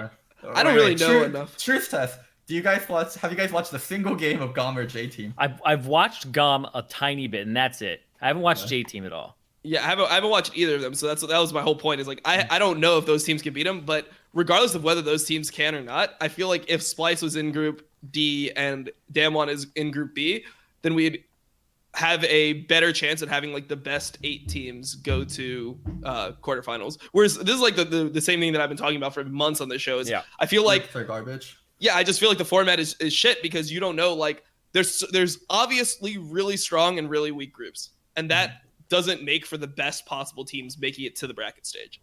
All right, Daniel, let's finish up on the plane. Like, do we even want to talk about the other? Yeah, I was gonna say that was the last thing. Do we want to talk about XK? I want to go to groups. I want to go to groups. What was the other one? It was I feel like chat wants us to go to groups. Oh yeah. Today is the day that Hong Kong wasn't free. It took them. Jeez, no! Edit that out when we post to YouTube so that we can get that money. Oh my God. All right. Well, during the last draw phase, we had the ceremony and this fantastic moment here. Anytime I get to use this graphic, I want to use this graphic. There's Jizuki. Look at that. Ruining everything. But this time, it's a hero that we have known. We have known before. One close to our hearts. It's Bang that comes out of nowhere, crushing North America with a draw. It's Damwon Gaming heading on over to Team Liquid and leading into one of the most difficult groups possible, I would think. Here, let me pull that one up. Sorry, I thought I had it ready to go. Bam. All right, we're ready. Bam. Oh, we're not ready. I'll get it in there. Anyway, the group draw was done. As what Dom had been alluding to for such a long time, these groups kind of are rough for everybody, and except for Group B. Group B is that group of life. We're not going to get the top teams quite ready in that same, we're not going to have, Jat said it on the show, the top 10 teams that you would rank in order will not be making it to the group stage. You are going to have one of those teams from Group B making it through. Sounds like if that's the case, if you can go into the group stage, you can go into the group stage and you already know that before anyone even plays, you should probably relook at the format that you have to actually get, like, it shouldn't be like, oh, well, we're not going to get a good tournament at all. Like, we just started. No one's even played yet. How the fuck? Like, you know what blew my mind? Daniel told me there's a person whose job is to do formats for like international formats and talk about international formats and make sure it's damn. That guy's had a fucking easy job because he's done the same thing for the last 4 years. Yeah. It's like, what the fuck is his job? He literally gets paid to do nothing because nothing has changed. Yeah. Damn, dude. Like, I know about What's these things name? too. What's like, his name? Jesus Christ. He's probably more disconnected from Riot Games than Mark Merrill at this point. Holy shit. Holy shit. No, but I know that people think about format and, they do tournament organizing. But when it comes to this type of thing, it's like what happened with like NA's format where it's like best of ones or best of threes. It's like, ooh, Skrilla. Best of ones. And then they try it. It's like, all right, cool. People can see what best of threes. And then it's like, ooh, we made an entire new studio inside of our studio, and but we're gonna go back to best of ones. So that's a sour point for Daniel, because Daniel got hired during the best of 3 era, and Daniel got let go because of the best of 1 era. Yeah, this guy debated you. This guy made a job and debated you, dude. It's all and good. then I wouldn't be here with my 3 closest friends right now on Facecheck. Things happen for a reason. I'm not salty at all. All right, sorry, keep going. Make your point. But if you didn't make that mistake, you wouldn't have gotten that opportunity. So maybe you owe him your job. Just saying. No, Zyrene. Keep going. But yeah, a lot of the times they'll go, is this the best format? They'll toy around with other things and what it takes. And even if there is a better format, they won't jump the gun on it, especially with what happened with best of ones and best of threes, where we did one and then we went back. Now there's like some paralysis where it's like, we're not going to change shit unless we absolutely know it is definitely better. They have to know it is like definitely better, because now taking risks with something so big and where it's like, shit happens in League of Legends. It's like, we experimented with balance. People are like, the game's fucking dead. It's garbage. It's dead to me. Like, if you fuck up the tournament format in any way, shape, or form for some people, they'll be like, fuck this tournament format. I'll tell you exactly what it's going to take. In Group 15 C, more internationals. No. In Group C, RNG doesn't make it out. I promise you, World Groups, like the group format, will be different next year. That'd be so sick. I mean, I feel like, how much more evidence do you need? Like, all you need to do is drop the fucking ego that you do everything better at Riot Games and just copy someone who's done it. There is a game that has a better tournament that's also a fucking MOBA. It is the same exact fucking thing. They've proven to have more hype tournaments, more hype finals, more storylines, etc. Just copy the fucking international format already. That's it. That's all you have to do. And I mean, and they have the play-in stage and everything. Like, the whole thing is just literally set up for you. Just fucking copy it at this point. We've hit on it, though, multiple times. Riot has the ideal that each game is its own spectacle and that no game should theoretically run over top of each other during Worlds. Like, that is a core belief. And that was written down by, was it Ariel that hit this one home, Zyrene? Do you know if it was Ariel Horn that hit that one home? Either way, it is a core belief of the broadcast that each one is its own special entity and therefore, has its own weight and should be given that type of production quality. And so I just don't see that happening. Don't see it happening, and I don't see them enlarging, making the group stage even longer because of then you start getting into financial. But TI does it in 5 fucking days. People are like, oh well, they play like 4 different streams. Yeah, they do their whole tournament in 5 days. You have the League of Legends World Championship lasts like a month plus sometimes. I think it might be like a month and a week. It's 5 weeks. If you just like, spread things out a little bit more, you could do it with probably just a double stream.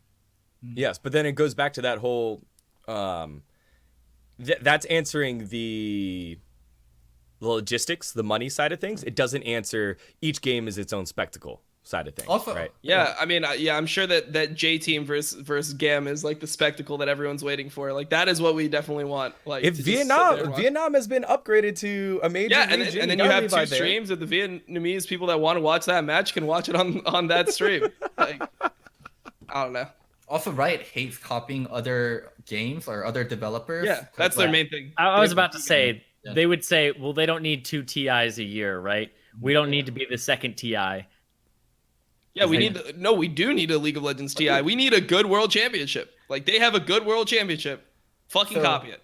Yeah, but they don't need 2 good world championships in a year, they copied the whole fucking game after Dota anyway. Why not just copy the tournament format either? Like, I don't understand. What is the problem now with not copying? You've literally been copying since day one. One thing that Riot really prides themselves on is like being industry leaders. So when Dota was doing the compendium where people could buy money and it would go into the prize pool, I forgot who said, but they said we're above begging from our customers. Oh God. Do you remember that one, Zarian? I don't remember that one. I don't, but it's funny because I think I know who said it. I'm not gonna say, it's not an official post. It's not an official post. Okay. Yeah, but it was. We're above handouts. We're above begging from our customers. Yeah, you just beg for game ideas, just like TFT copied Auto Chess and League copies Dota, and then they're gonna copy a fighting game. Like, just copy some formats. It's like whatever, just copy it and just do it better. All right, let's talk about actual groups.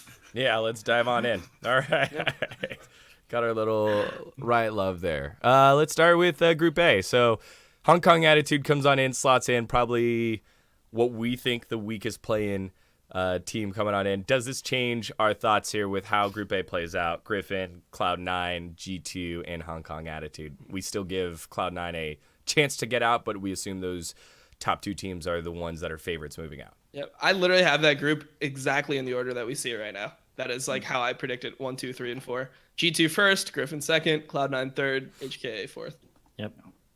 I want to give Cloud9 the benefit of the doubt because they always overperform. They always get the most out of their players. But this time, Sneaky's the worst he's ever been going into an international tournament. And I think no Jensen actually hurts them a lot. Yeah. I think that's a huge point there. Obviously, Niski's old team and Splyce do make it on through, and Niski's a great player, but when you're losing that caliber of a player, it just seems like, and the experience and all that stuff that's coming with it, it just feels like Cloud9's a different organization now, or a different squad. Yeah, you still have Sneaky, but it feels like a very different squad. I actually trust in Niski. I feel like he's a relatively clutch player. I don't think that he's bad or anything. I think that he's somebody who'll play to the level that's expected of him. I just feel like they're just not as good as Griffin. I feel like they need Griffin to choke in this group to make it out. Yeah, and that's the thing is it almost sounds like a perfect storm where it's like, well, C9, they need to play better than they have, which they seem to on the international stage whenever they get there. And it's like, and Griffin needs to choke a little bit. It's like, well, if I got a team for you, like Griffin, every time it seems like they don't realize their full potential and they fall flat. And also, didn't something happen with their coach? Yeah, their coach. So it does seem like a perfect storm for C9 to potentially get second in this group. Maybe. I don't think it's out of question. A lot of people have this group as like G2 Griffin, like don't even fucking talk about it. C9's a joke, but I don't think it's that set of a group. Yeah, I don't think it's that set, but I would still say that Griffin has higher chance to make it out than Cloud9. I feel like if Griffin don't make it out, then that's like a choke or an underperformance. Griffin has choke potential, though. They are right for choke potential. But I would still say that I feel like even with their choke potential, their percentage chance to make it out is still higher. So yeah, it's like if it's 60-40 of them making it out, it's like, sure, it's not the majority, but there's a 40% chance that they don't make it. And that's it could happen. So it wouldn't be outrageous for C9 to make it out for sure. That's a great way to put it. So G2 hasn't been perfect, right? They were 3-2 and 3-2 in the last 2 series that they played, both against Fnatic. Insane level of quality of an organization. You could say Griffin can be that, and you could say Cloud9 with their Worlds buff can be that. Do we feel like Hong Kong Attitude might have the opportunity to pin a game off of squads like Griffin and like Cloud9 and obviously G2? It's best of ones. These aren't best of fives where you have all these adaptations. These are best of ones, and you don't know if G2 will be hiding strats and doing funny stuff because they want to try to save the stuff for group stages. Is it possible that Hong Kong Attitude can steal a game here? I feel like G2 is going to come into this with a different attitude. I don't think we're going to see any LEC bullshit that like they did with like these just random troll picks just to like flex. I feel like this is where it's serious. You're going to see like the best out of G2. If they lose a game, I feel like they're going to have to be outclassed. I don't think it will come from HKA. I mean, I could see like Cloud9 or Griffin potentially taking a game, but I don't think that they'll do anything really, really crazy. Like they might try out things that don't work, but we're not going to see anything that's actually troll. I haven't watched enough of Hong Kong Academy or HKA. Is it Academy? Well, No, it's Attitude. Attitude. Okay. I haven't watched enough of a Hong Kong Attitude to really say. All I watched was play-ins, but like just based off play-ins, like I just didn't think that they were just super, super strong. Yeah. Oh man. Yeah. Like Isurus Gaming is a completely different level of team than Griffin, Cloud9, G2. You know. That's fair. All right. Well, Hong Kong Attitude, mountain to climb here in Group A. Any final thoughts before we move on? It feels like we've already kind of hit these points pretty much, bang even before we move into the Group of Life. All right, let's head on over. Group of Life. Don't make me talk about Hong Kong Attitude. You put your own foot in your mouth. If Yeah, you all I know. get killed, I'm blaming you. I know, dude. It's my fault. Hong Kong Academy. Let's go. Fun plus Phoenix. J Team. Was it CTBC? CTBC J Team. I don't know what company organization that is. GAM Esports and Splyce. Gigabyte Marines. Now GAM. That feels weird. Anyway, that's Group B. Splyce slotting right on into the Group of Life. Does this actually mean that Splyce has a chance, or is this like one of those like double-edged swords here where everyone thinks, easy for Splyce to get on through, and they like fluff this and LEC looks stupid. Whereas like Cloud9 could theoretically, and all of NA could like lose and everyone be like, oh, those were hard groups. Is this tough for Splyce here? Even without watching a single game from GAM, just knowing what region they're from and knowing the history of that region, they for sure have a really good shot versus Splyce. Yeah, Splyce does not handle any kind of they don't handle these kind of teams well. They fucking hate getting pressured early. If you like get a couple kills on Splyce, they're just hugging their turrets the rest of the game and just praying that it goes to 50 minutes. Levi, baby. Levi's back, and he's going to be wrecking havoc all over Xerxes. And I think another layer here, too, is it's fucking best of ones, right? Like, in these games, these are the ones where GOM, if you're playing them right out of the gate, they might be able to throw something at you that you're not prepared for.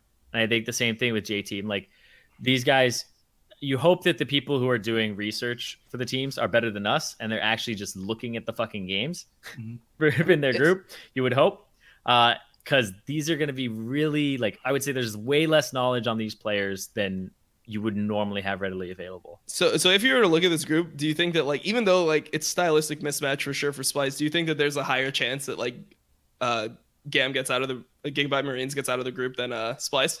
I think Splyce is so garbage and so I want to say yes. Yeah. Like they don't beat teams. Like teams just fumble versus Splyce. If you're good enough, you don't really lose versus Splyce. So if J Team is good enough to really challenge Splyce in early mid, then Splyce will just roll over to you. There's I think potentially GAM can be better, potentially J Team can be better, and FPX is going to be miles better. Just need one team to be better than Splyce. Let's just quickly touch on that FPX squad here. You got Dune B, you got Gimgoon, Tian, LWX, and Crisp, along with Coach Warhorse, who's been around the block for a while as well. They're the #1 seed. They beat RNG. They beat out Invictus Gaming. Like, what can we expect from this squad, you know, in this group? Like, is this, because this is the Group of Life and they are the beneficiary out of all of it here, is this a time where, what do you think about it? 6-0. I think it's a 6-0 for FunPlus. I feel like if they don't go 6-0, it's gonna be weird. Like maybe they'll drop a game to like Gam or something. I feel like Splyce could never beat FunPlus plus Phoenix. From watching both those teams play and just like knowing their styles, I think FunPlus is better than Splyce overall, and then they also have a style that counters Splyce. So how the fuck can Splyce ever win? Like you see what happens like when they get pressured a little bit. Like Unicorns of Love, they play things like Kiana. It's like that's DoinB's like entire champ pool is just weird shit.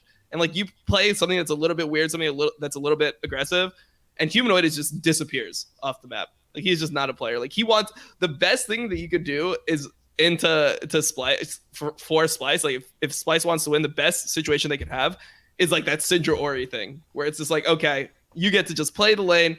You're not gonna be under pressure. You can just like play the game slow, and then you'll eventually win. Yeah, literally like 0% chance DoinB picks anything like Orianna. It's gonna be everything's gonna be like the Kiana pick, like game before. Yeah, Kiana, Kled mid, all that shit. Logo, you're coach of FunPlus. Do you go into this group? Do you try to hide strats here, or do you like go hard, win the first 3, and then hide strats? Like what do you do here? Because this is a group of life, and you expect to be playing some of these insanely hard teams in the knockout phase. Personally, I've been burned twice by hiding picks, so I learned the lesson of never hiding picks, so I wouldn't, but I'm not sure if this coach has. So until you learn that lesson and until you really feel it, like you do hide picks. So yeah, I don't know the history for this team. I think FunPlus, like in general, should be on the side of hiding picks, because like even if you do, like you should 6-0, right? But even if you like 5-1 or 4-2 and you still get first in the group, like you're still okay. So I feel like they have more of the luxury where like they should feel pretty confident that if they do play their absolute best, they win every game. I think though, like you can hide picks, but I feel like if you want to know their true like level of power, you need to watch an HKA game versus them, because I think there's no fucking way that this team from China does like pulls any punches versus HKA, because I think if they lose to Hong Kong Attitude right now, they're gonna get flamed to all shit. What do you mean? Like Hong Kong Attitude in Group A, and we're talking about FPX. Oh, sorry. So, fuck me, dude. It's we moved on to J Team. Sorry, I was like, if they lose to like J Team or GOM, like they're gonna get flamed to all shit. Like it's gonna be fucking ridiculous, because this is supposed to be the group of life, and they're supposed to have a free pass. Like it's supposed to be even mega if they lose easy the game though, I don't think it's like that big of a deal though. Like I feel like you do hide picks. Yeah, but I don't know. I feel like this team is supposed to come out of the gate and prove that they're like favorites for the tournament, because some people have them pegged as that. And the world really doesn't know too much about FunPlus outside of China. Like not too many people are like I don't even know who would be the favorite of this entire Worlds. Who's like the most likely team to win, you guys would say? I think it's between 3, SKT, G2, and FPX, and those are like pretty widely agreed upon.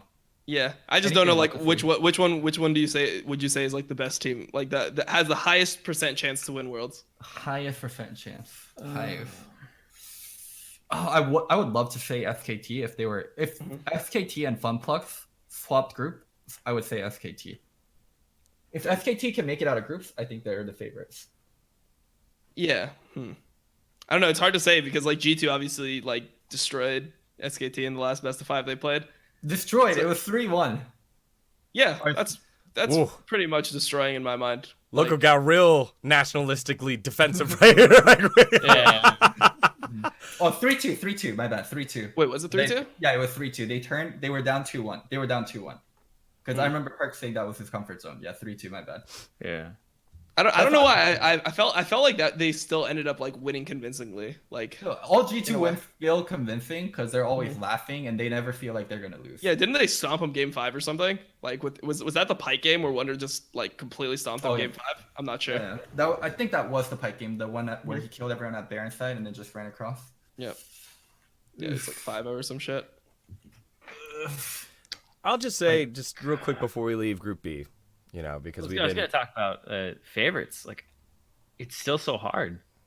Like, oh yeah, finish up. Until we see like people play for the first time, it's still up in the air. Because like we're hearing shit about G2 getting crushed in scrims a little bit. Oh, dude, you cannot. Then it's like immediately. I know. But it's like scrim results are always like really fucking all over the place, and especially what people tell you and if they openly talk about it. Like you take it with a grain of salt, but it's still just throw like even if you take it with a grain of salt, it still throws a little bit of flavor in there. It still makes it so it's like, well, are they really going to be up there? So I mean, I think it's just SKT is interesting the to talk about. safest bet. Yeah, it's interesting to talk about because people are pretty much always wrong, besides for like that SKT era, right? Where SKT was like just the most dominant team by far. Like last year, everyone was saying RNG was the favorite, right? Because they won MSI. Yeah, and they were like, but people thought that RNG was like the clear favorite, and they didn't even make it to like semis, right? So and even when White won, people were saying like Blue was better, right? Yeah. Well, so, actually, I mean, people came into the tournament saying Blue was better, and then later it was like I think Monty was claiming that White was going to win or something. I mean, like, so I guess for me, I would say SKT is the highest chance to win, but that's just because like out of all the teams, I feel like if SKT shows up and they're really good, they're just going to be like they have the most likelihood of just stomping like the whole tournament because they have the history and like Faker is such a monster, and people still have that like respect or fear when they play against SKT. No matter how SKT comes into a tournament, you're always like, oh shit, we're playing against SKT, like Faker's team. I think Asian teams will have that respect and almost be disadvantaged. G2 won't. If G2 meet SKT, I think G2 will. Yeah, G2 like. G2's Yeah, the I only love team that can confidence. say like we smacked them. We smacked them right in the face in Game 5, my comfort zone, and like that. That's Hey, something Core that nobody JJ. can say. Hey, Core JJ 3-0'd him in the last finals they played at Worlds. So who knows, man? Maybe TL versus SKT is the real deal. That's where you see Doublelift win his first World Championship. Oh Wow. God. That'd be the best. That would actually just be the best storyline for like League of Legends. I feel like that would get so many more people hyped in the game if that somehow happened. Like it would never happen. For the 10% of the fan base. Well, barely yeah, I mean, I think 10%. that like the main because I feel like it's gonna be big. I feel like in China, We're not even League is- in World Song. Yeah, but I feel like I feel like in general, like China is going to be big no matter what. They feel so committed to this game. It doesn't feel like there's any doubt. Like when Korea was winning all those championships year after year, it never felt like China was like not growing, right?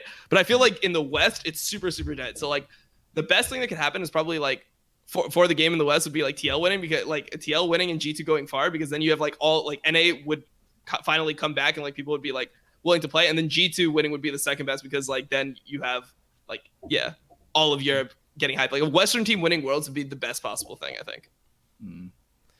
To close out Group B real quick, this J Team squad just ranked number 2 right now. All very young guys. All have only been playing competitive for 2 years. Our wildcard expert, I forgot. That's right. I needed to reason drop that expert. one. All only been playing for 2 years, so just something to keep an eye on. They don't know what they don't know, so I think you can look at them almost like the wildcard team in that group. All right, let's move to Group C. That's where the fun happens. Because you guys keep saying if SKT gets out, they could win Worlds. But why are we saying that if we think they can win Worlds? You know, like Fnatic, RNG are in that group. Oh, I think they'll get out. I don't feel like they have a chance of not getting out. Dude, Personally. Group C is so tight because there's 3 favorites and one team. I guess sorry, Clutch Fnatic. could take games. Oh. But if Clutch wins a game versus you in this group and you're trying to compete versus the other 2 teams, it's a fucking nightmare situation. I think Clutch is going to play spoiler to somebody in this group. I think it has to happen at some point. Cody's son's going to have a game where it just gets critical mass and he'll carry late game or a team fight, or he'll just shit the bed again. But that's Cody's really fucking good. But he's good. He performs super well all the time. Like he's actually, I don't know. I think he's like.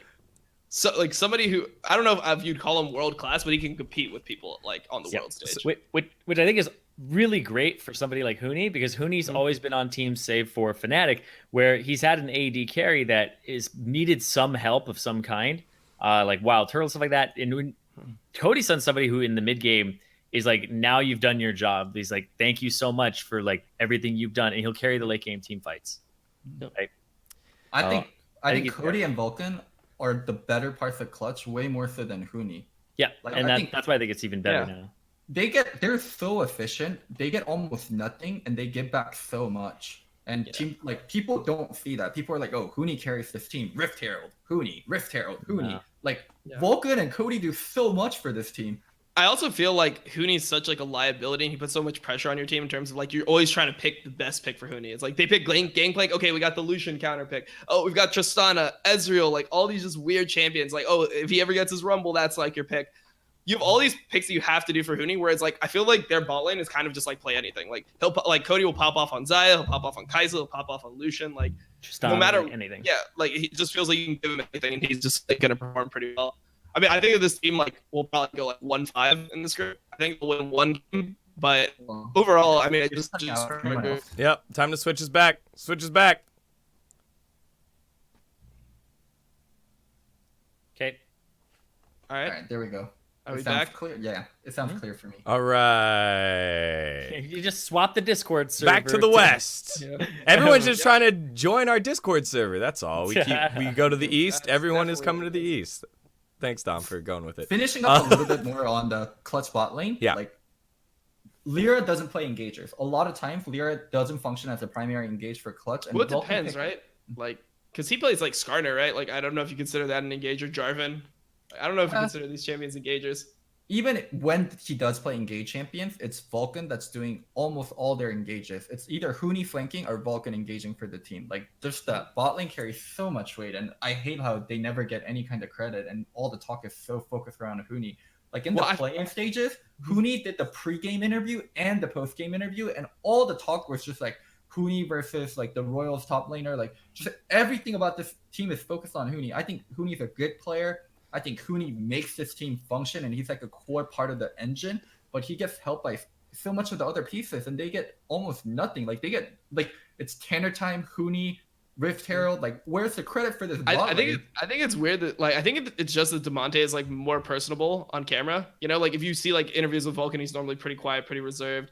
Cody is, like, happy, but he's not like super extroverted. I feel like they just want to like push DeMonte because he's like a kind of like a fun player to have. He's not like a normal mid laner. When you look at like other, he's also a North American. Yeah, North and he's American like, mid. maybe it's like racial diversity too. It's like, oh, we have a white guy. Like, oh shit, like we got a white guy on our team. Like, Vulcan's that's white. interesting. Vulcan's white. Vulcan's good. Yeah. I know, but I'm talking about like out of those, it's like you like DeMonte looks the most white. Damn, dude. No, like, the most like yeah, he does look the most white. Actually, he looks like the most like the least likely player on the team to be a gamer, right? Like he kind of has that like Chad. His name's Tanner. So, you know, so I feel like that. I don't know. It's something that Riot just like wants. It's like, oh, we have cool people play our game too. Like it's not just fucking scrawny nerds. Yeah. I will say though, when they had the chance. Yeah, but realistically, I think DeMonte is the fourth best player on the team. Like I feel like it goes like either Cody first. In my mind, it's like Cody first, then Huni, then Vulcan, then DeMonte, and then there's the worst player on the team. That is just so nuts to hear whenever we talk about Cody. You know, since we did our AD carry ranking, because we all, I think, how could you say Cody isn't the best player on the team though? Like he's just always good. He's never bad, right? Cody, like when was the last? Yeah. Is Cody at AD carry like Impact Impact for Team Liquid? Right, because Impact is always consistent and puts in work and whatever, but you have more explosive players on the team like Huni. It's at the point where I don't even know if Doublelift is better than Cody's son. I actually don't know.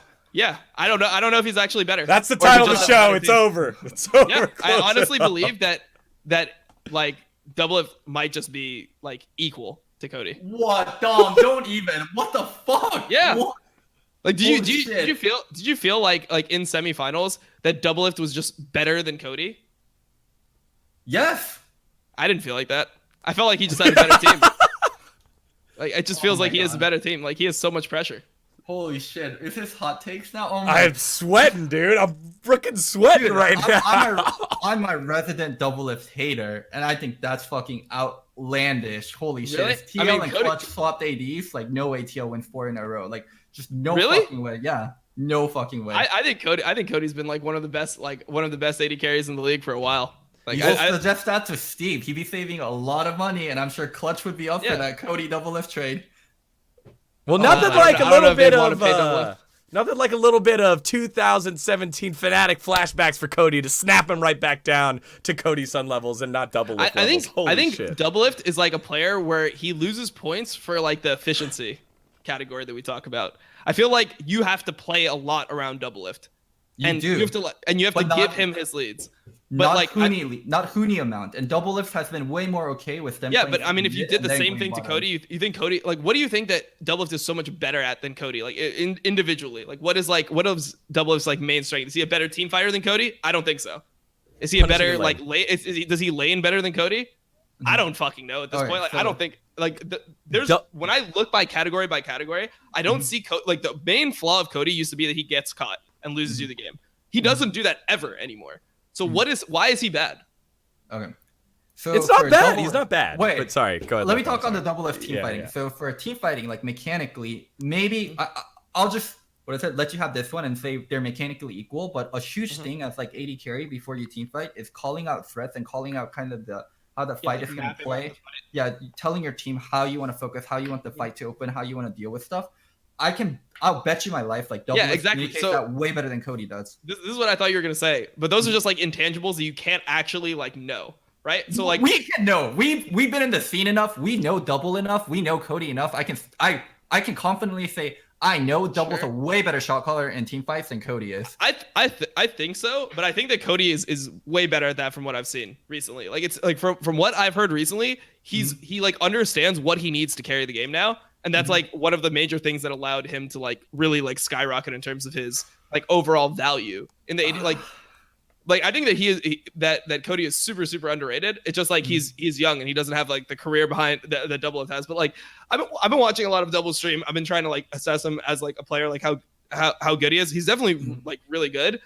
But I still think that like that Cody is comparable. Like I wouldn't say the Double is much better than Cody at this point. Right, we're walking. I would say it's like I need backup, Zyrene. I need backup. What's your opinion? Yeah, Zyrene, you've been quiet for a while.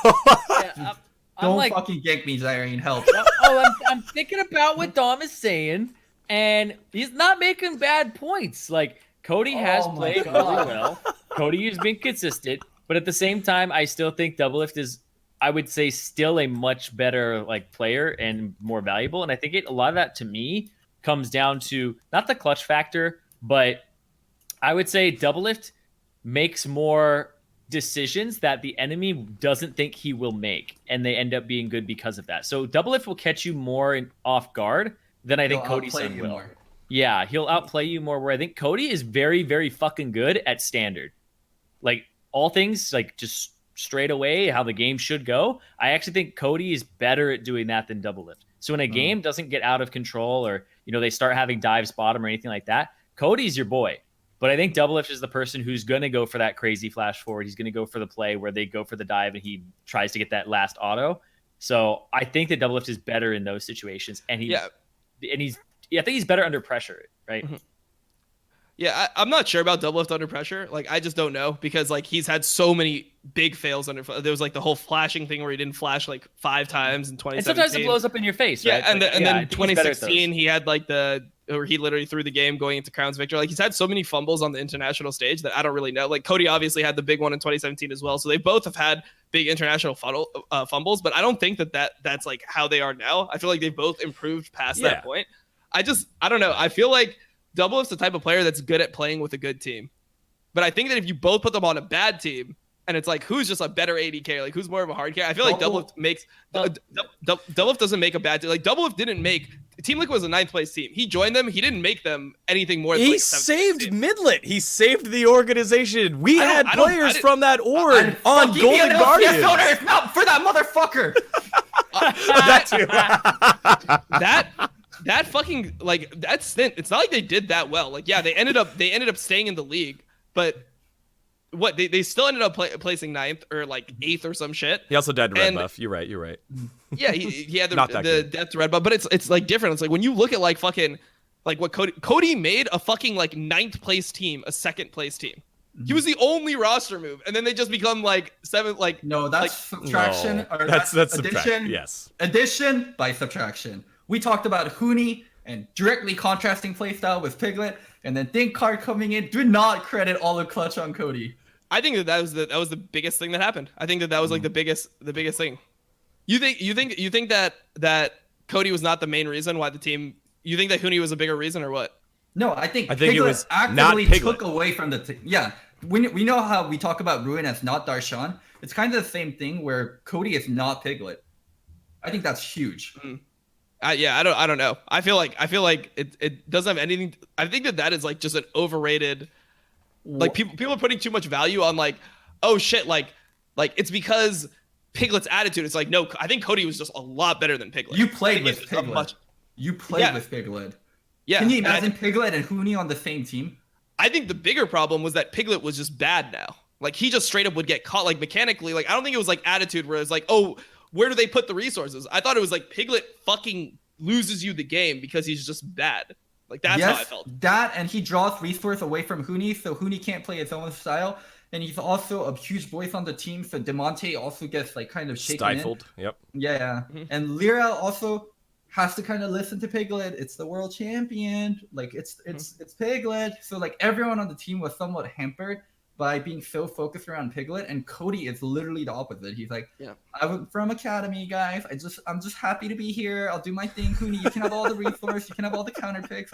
Really? That's how you think it was? I don't think it was like that at all. I feel like Cody came in like with a level of confidence. Like, I feel like Cody believes he's a good fucking player. He does. And I think that like, and that he went in there and he's like, I'm gonna show you like why I like deserve to be an LCS, motherfuckers. Like, it's like I've been in Academy because of bullshit. Like, I didn't play at last Worlds because of bullshit. Like, Ricard shouldn't have played instead of me. Like, I am better than all these fucking ADs, and I feel like he proved it this split.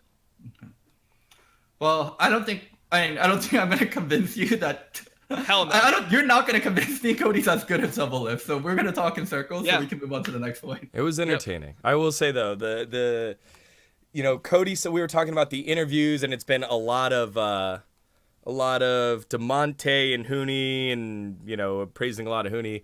That's because our boy Leon's son, also known as Cody's son, has been using his Chinese chops and getting in there with Candace, the interviewer for the LPL, who is just a dime. So I think it is. Wait, I think that's also why we haven't. We also haven't. Let me finish my point. That's why we haven't seen him. Jesus Christ, holy fuck. I'm all for shooting your That's shot. why we haven't seen him on the English interviews. Also, I mean, I think Madison Beer is fucking really hot. So if she, wanted to shoot another world song in LA, I'd be willing to take her out. So just saying.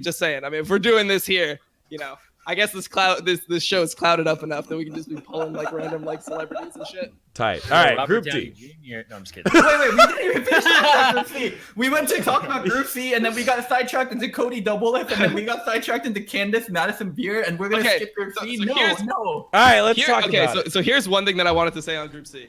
I think that from what I've seen, Fnatic is gonna be the second team coming out of the group. So I think it's gonna be SKT, then Fnatic, then RNG.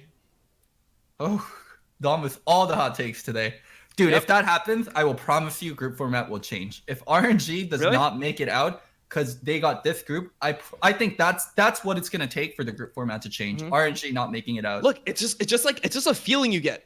RNG always does worse at Worlds than you think they would, right? Like, that's just every single time they do worse than you think. Every time it's like an Uzi team, you watch it and you're like, shit, is he gonna carry? And then they just get beat by like whoever, And Fnatic always overperforms at Worlds. Like, it feels like they always do better than you'd think. And I feel like they just have that winning spirit where like RNG is gonna be like, let's try I hope we don't fuck this up. Like, I feel like RNG they feel like, okay, we better not fuck this up, right? Where we got like Uzi on our team with the second team out of China. Like, let's prove how strong our region is. Where I feel like Fnatic will just play their game. And they're just like, yeah, let's just show how good we are.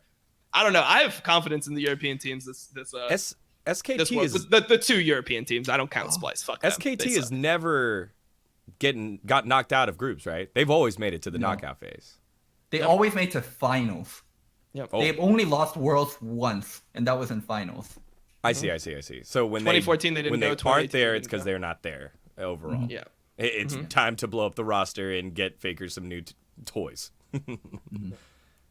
Yeah. Dude, I'll give you this, Dom. If Clutch beats the team in groups, I think it'd be RNG. I think stylistically, that's where Clutch has the best. Yeah, I actually feel like Clutch has a decent chance versus like SKT. What?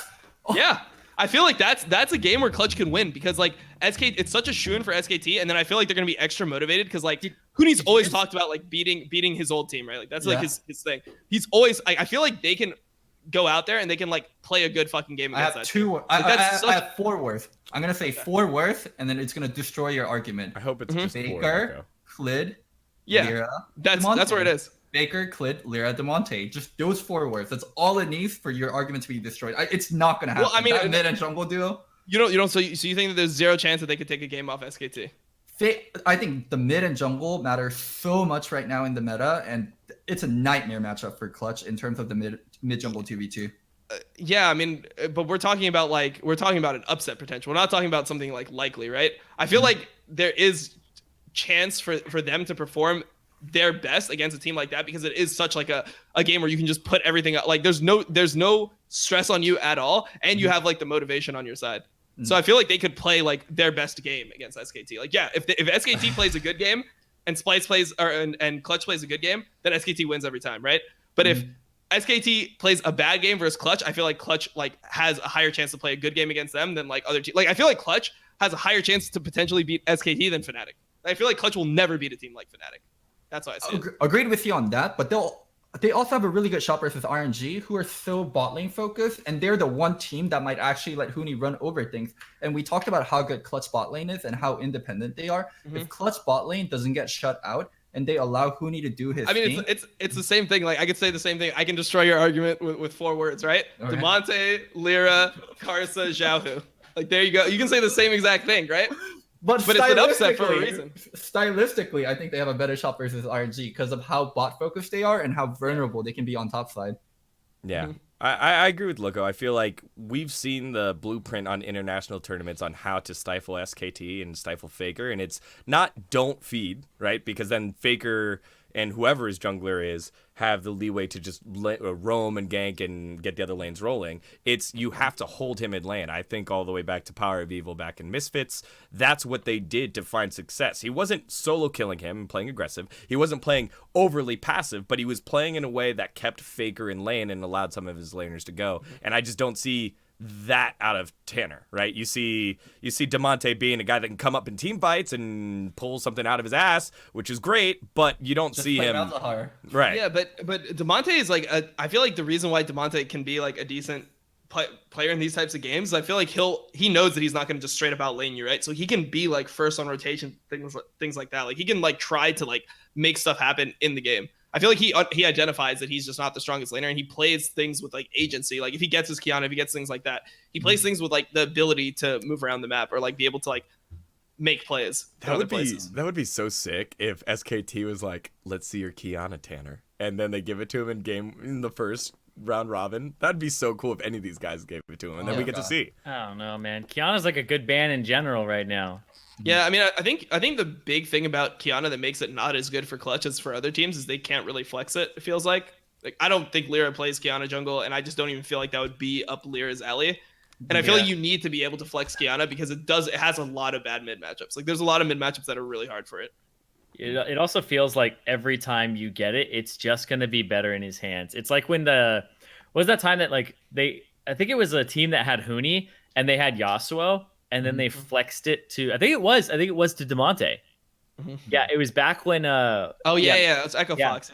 Yeah. And then he had and then he just fed his ass off the entire game. And you were like, man, the Yasuo would have been just way better in Huni's hands. Like what did they do that for? Damn. So it feels like that with a lot of teams like to like have a flex pick, but then they can't actually flex it well. Which brings so much value to like the teams that actually use flex picks like super well. Like it feels like Syndra for G2 or like Renekton for G2. Like it's not like Wonder is gonna int on Renekton. It's not like fucking Caps will play bad on Renekton. Syndra is good mid and bot for them. I don't know. I feel like some teams just understand picks, and I feel like that's a lot about like the teams like trusting each other and like communicating them. Because if you have somebody who's really good at a champion on your team, like I feel like just having a conversation, like them being able to just like break down the small things that like make their like pick special should give you such an advantage at learning it. Yeah, but the problem is, if you ask a player, hey, can we flex this? This is a flex pick for us. Yeah, they'll always say yes. To say, no, I can't play this champion. This isn't a flex for us. Of course I can play it. How dare you question my abilities? Like, and then you give it to him, and then they're like, why the fuck did I play flex picks? This was never my pick. Oh my god. Oh yeah, god, that shit happens too. Where it's like you sound like you have PTSD. Was it like? Can you tell us a story? Like, what was your flex pick? What was it? Was it the Shen that you guys kept on playing support like in season 5? Like, what was it? That actually felt like PTSD. I won't say, but I'll say it was during TL. I'll say it was during TL No balls, Loco. Okay. It was during TL era. Both my solo laners were extremely confident that they could play anything. Yeah. My favorite is when somebody says they can play something, and then they're just like, in the post game interview, they're like, "Yeah, we haven't played that in like I don't know. It's been like a month since I played that champion, but I thought I could play it, and like they did well on it, right? But that whole thing where they just shit the bed, and people are like, we haven't played this pick in forever. But in champions, like you hear the coach ask, "Can you play this?" They're like, "Yep, I got it." Every time, they're just mega confident in themselves. Not a lot of pros sit there and go, "I'm not sure." You know, it's weird because maybe it's champion select and the nature of it where you don't have too much time, right? And you don't want to be the person who says, "No, I can't do that," and then they have to like pivot the strategy, right? Dude, Don thing hella, what is it, for NA today? He's like talking about. I know, dude. He literally just said a North American mid can beat Faker. No, I didn't say team-wise. That's what I heard. Double lift, and then like I think Cody's popping off. Like Nuguri sucks. Like, oh my god. I don't think Nuguri sucks. I just think that he's not a top 3 player in the world, which is what everyone's making him out to be right now. Like everyone just is so high on him. And like when I watch him, who's the best top laner at the tournament? Who's the best top laner at the tournament? You about to give it to Impact for real? I don't know. honestly, like when you look at like, okay, so for example, like how would you rate someone like Gimgoon compared to Nuguri? Like, do you think that Gimgoon is just significantly worse than Nuguri? No, I don't think he's significantly worse. I think Gimgoon's actually insane. I think FPX has so much hidden gems. Gimgoon, Tian, Chris. We don't talk about everyone on the team. We just mostly talk about Doinb, but it's not like Doinb and the nobodies. It's Doinb and the boys. They got a squad. And then like so the other people that I'd mention, like obviously this person you can't say is better. Well, I don't even know if you can say he's better right now, but like you have to give credit for like his legacy. I guess it's the Shy. So like the Shy Gimgoon, I would say is up there. I would say. I don't know if you could say Khan is up there. Like when Wonder's playing well, he's up there. Yeah. Like Wonder, Khan, Shy, Nuguri, one of those 3. I would say that they're like top. Sure. I would say like top 4 would be, or top 3 would be those guys. And out of those guys, top 3, the Shy, Nuguri, Wonder. Yeah. I'm trying to think if there's anyone else. Gimgoon, you could have Gimgoon in there. That would be like 4. I would say Gimgoon before Khan. Yeah, I would say Gimgoon before Khan. So so the Shy, Wonder, Nuguri, Gimgoon. Like I would say that those are all like the top echelon, and I wouldn't say that like Nuguri is significantly better than the rest of them. I could see a world where Gimgoon is just a better top laner overall than Nuguri. He's much more standardized, and like he plays like some picks really, really well. That also I guess Nuguri plays well, but like if you look at Gimgoon's GP. Gimgoon is more consistent, I feel like, in terms of just like lane and shit than Nuguri. Nuguri's just a weird play. Like he just does so much weird stuff that it's like, okay, he like got behind, but is he really behind? But is that the mark of the best top laner in the world? I don't know. Well, let's wrap up this Group C now that we got to hash out everyone else other than Clutch. This is the order that we think: SKT, Fnatic, RNG, Clutch Gaming. I actually agree with Dom, and I think it's gonna be like this: SKT 1, Fnatic 2, RNG 3. That's how I have it too. Adan, just checking. Nope, I completely agree with that. I think that this one is. I mean, we didn't talk too much about Fnatic because like we're all putting them in a. They're way position, better than people think. I swear they're way better than people think. Like just because they lose to G2 and 2 like game 5s, like we put it as like G2 is like one of the highest chances to win worlds, and then it's like, oh well, Fnatic just went to like 5 games twice with them and like had chances to win the series. So So one thing I was super confused by that I wanted to ask was why is TF so good? So I had to ask a Worlds player, and his answer actually really clarified things. Was for it me. Nemesis? No, I didn't ask Nemesis, but I was asking. That guy's the best one, I think. Why people are playing so much TF? One thing that changed is how people use TF ult, but another thing is people don't 2v2 as much anymore, and people 3v3 a lot. And in a 3v3, TF gold card is god tier. The ability to have an undodgeable stun and get it followed up by multiple CC and multiple sources of damage makes it an incredibly OP skill in a 3v3. Yeah, I feel like you just need to wait for like there's certain things that it's weird because I feel like old TF was like you wanted to play it into more of like the mages, like that was kind of what you were looking for. But I feel like with this new like Bruiser build, it's more okay into like some of the assassins than it. Like I feel like TF into Syndra is not as hard as like if you can play like TF as a bitch into Kiana, like I feel like those matchups have became like better. So it's kind of skewed like different. It's kind of different than it was before because like the assassins before I think were just better into TF. Like when Zed was super meta and TF was super meta, Like Zed in general, like you just dodge the gold card with your ult, and then you have such an insane trade.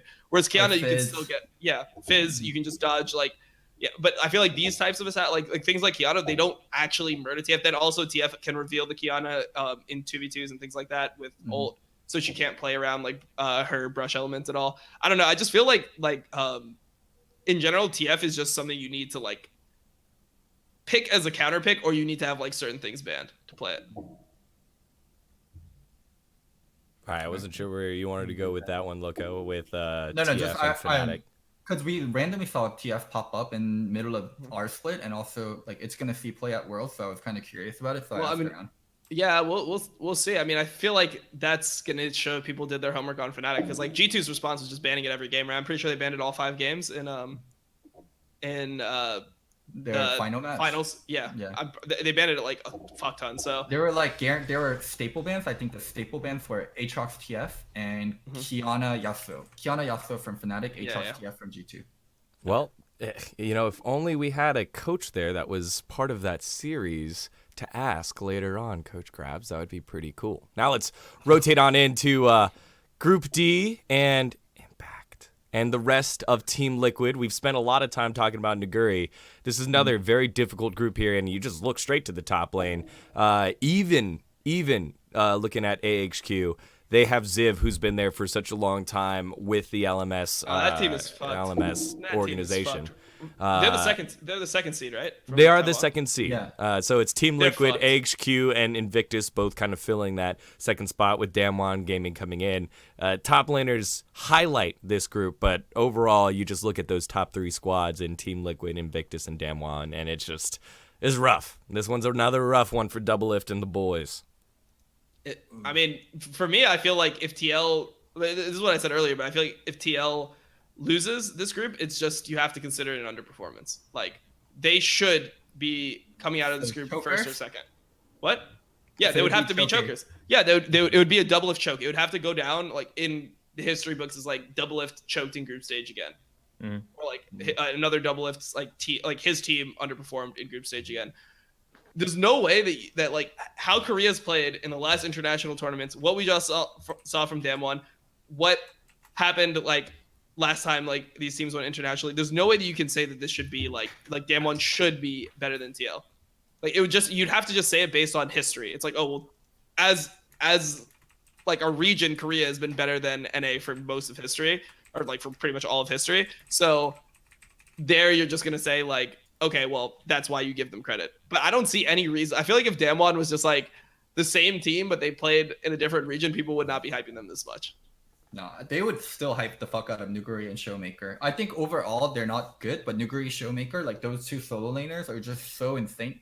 If you compare just solo lane, I think Damwon's top 3.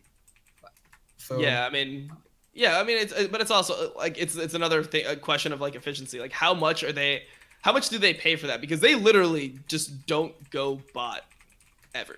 Like they usually do their first gank bot side, and they try to open bot, and it always fails, and then they go top. It's always shit. Like it's never like, oh, they're playing through bot side. It looks like they're just like, nah, like we played through bot side, keeping people on their toes, and they like just try it once and then it fails, and it's like, okay, so like can we get Naguri ahead so we can win this game or what? Like I don't know, that's how I see it. I will say IG and Damwon, for like being extremely hyped teams, don't look in great form. Like IG just squeaked into Worlds, and as we saw from Damwon, like they lost to a VCS team. Like they had shaky games, and their bot lane, like I thought what would happen is their bot lane does well in play-ins, and people hype their bot lane, and people talk about, oh, Damwon's so strong, but everyone's like able to identify, dude, Damwon's bot lane kind of sucks. Yeah, I mean, I've never been big on Nuclear. I didn't think he was that good when he was in EU. I didn't think he was that good when he started. Wasn't he like on Jin Air, one of those like mediocre to bad teams? Jin Air, and then he was on H2K. Yeah, and then he was on H2K. Like he's never been someone who I've thought was like that good, as far as Korean ADs go. He's just been like a serviceable like middle of the pack Korean AD to me.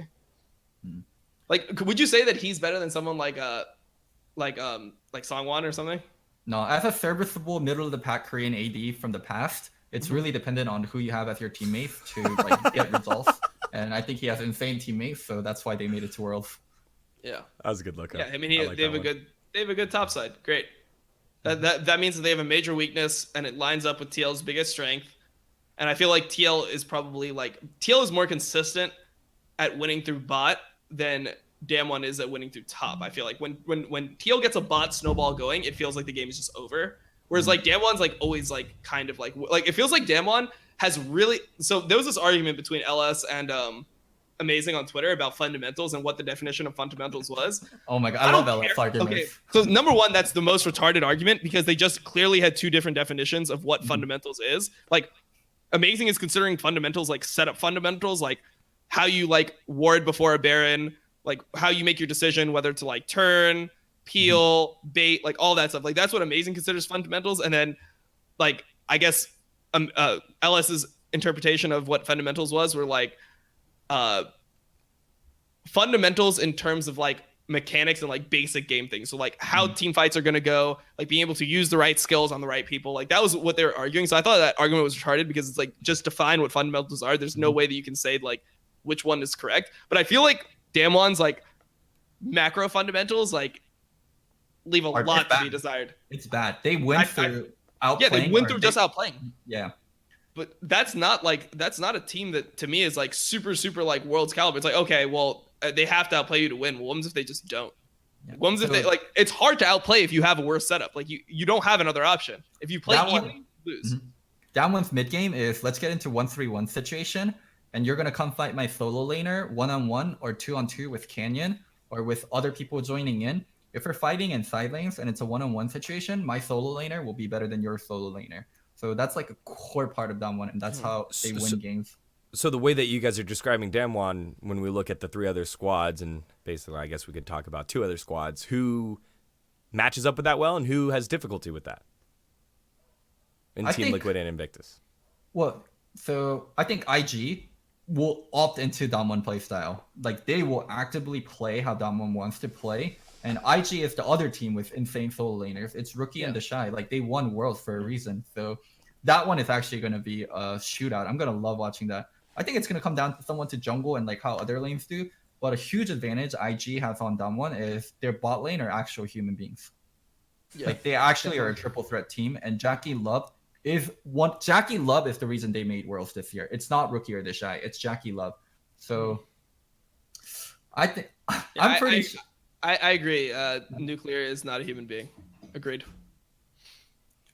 Zyrene, you've been quiet this whole group stage. No, come on. Because I'm sitting here like thinking about what we talked about a few weeks ago, where I was saying like I don't think IG is like that great right now, and I still believe that coming into this.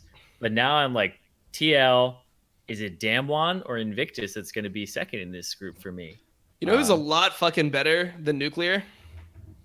Yeah, it's Cody's son, dude. Oh, okay. Jesus Christ. Cody's son. Did you guys have a meeting without me? Did you guys have a meeting without me where you guys all pick an NAAD to stand and like just preach like the entire entire? I mean, I Daniel think picked that Deathly and you picked Cody. You know what's crazy? I pick sometime? No, I mean, I just think that it's really weird that like if you go into like what we've seen, right? There are people that will just say that Nuclear is better than Cody because he's Korean and Cody's NA. Like I swear to God that there's people that will actually argue that Nuclear is a better AD than Cody's son. Like that's the world we live in. That's like how much Korean bias there is. Still, even after Koreans have had like a shit last year, right? Like this has been a bad fucking year for Korea. They didn't even make semis of Worlds. They didn't even make fucking finals of MSI. Like they're just underperforming. So why are we saying got impeached? There was a lot of bad things that happened. Yep, true. Yeah. I don't know. It's just like it just doesn't seem to me like I feel like people are just my whole point with that is just I think that people are way too high on Damwon. I feel like TL should be better than Damwon based off what we've seen. If we're gonna talk TL, I think what do you think is the most important role in the meta right now?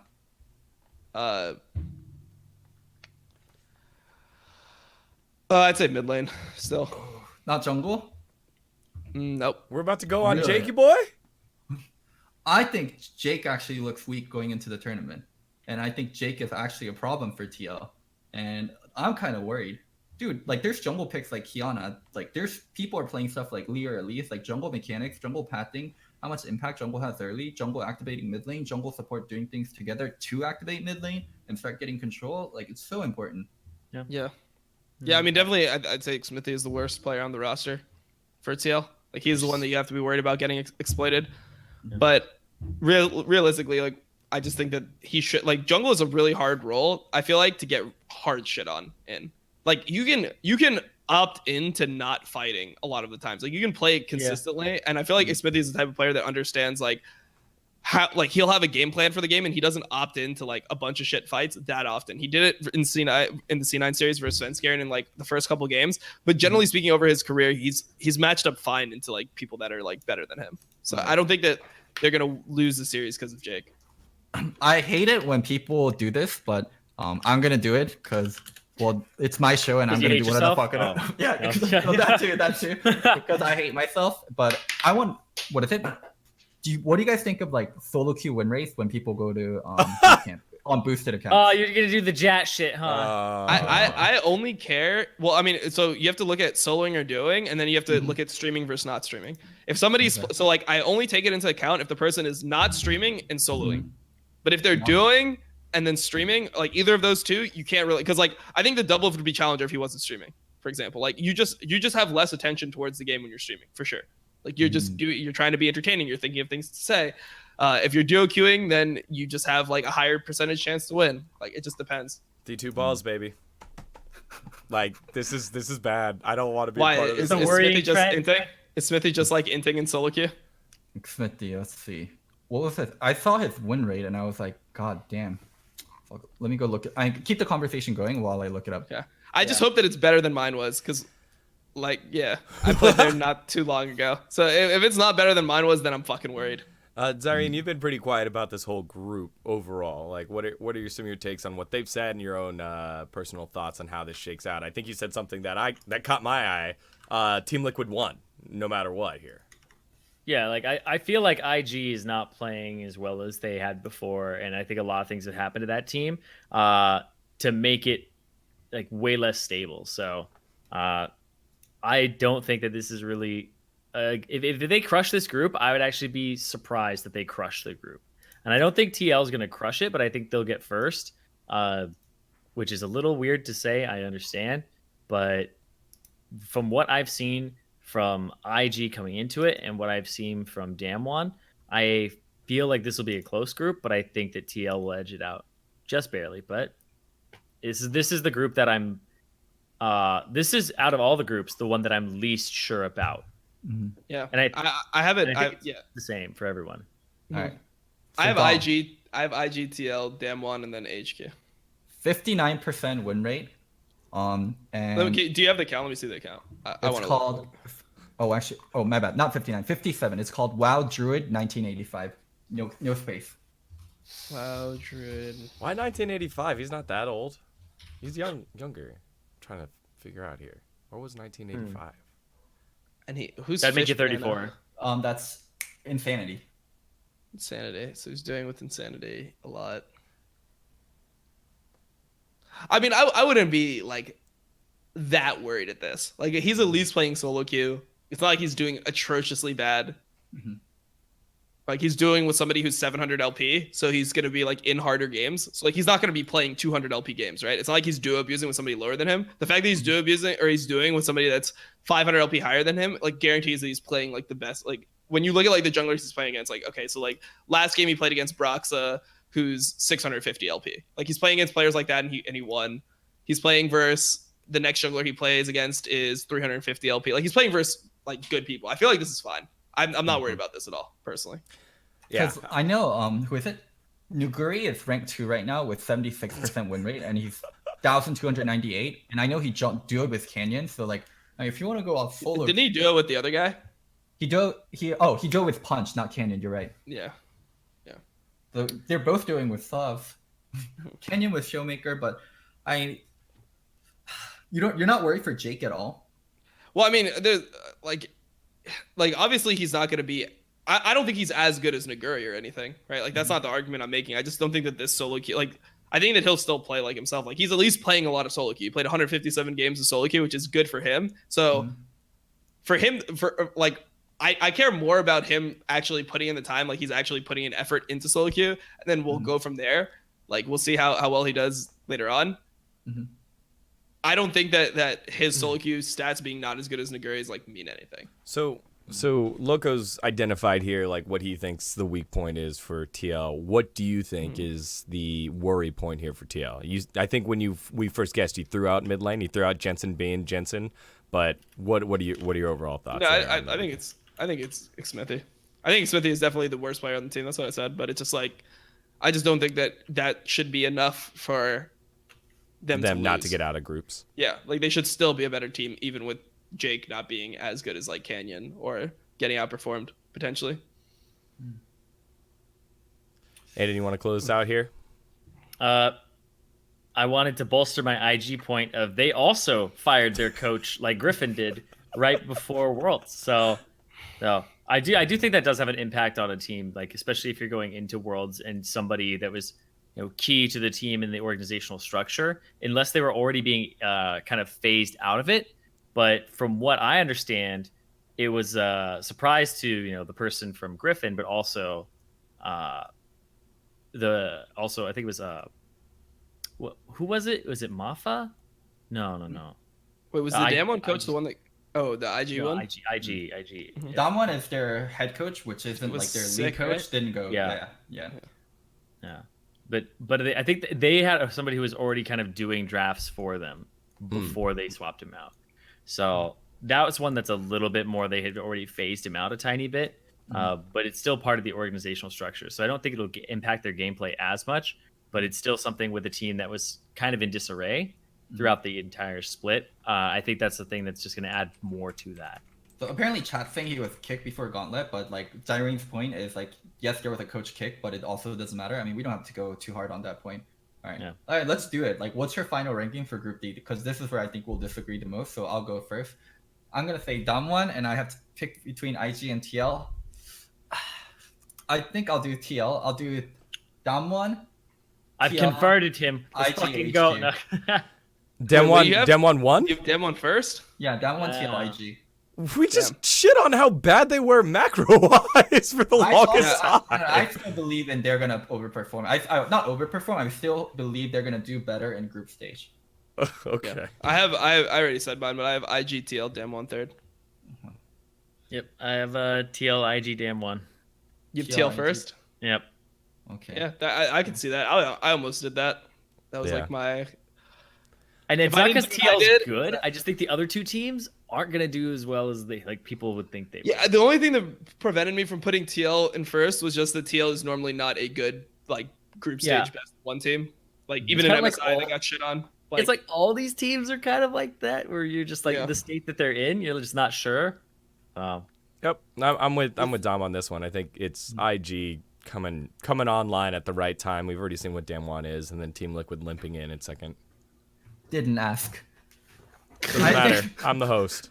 So. God, I think meme. I think IG and Damwon are really hard teams to guess how strong they'll be. I think TL we can relatively tell they're gonna be here, and we just have to guess if IG and Damwon gonna be above that or are they gonna be below that. Yeah. All right. Do you think? I don't know. I think the main advantage that TL has over Damwon is that Jensen and Impact. I said this earlier, but I feel like Jensen and Impact are just hard to shit on. Yeah. Impact's not a player that's gonna be like, oh shit, this guy has Klepto. What does it mean? Can I fight him or not? Impact's gonna be like, oh, you took Klepto in this matchup that you shouldn't have Klepto. Well, now I'm just gonna fucking pressure you. He plays his conditions. He's so fucking mentally stable. And I know Naguri always says, oh, he takes Klepto and all this shit just to tilt the other guy or tilt his own jungler. I don't know, some retarded answers like that.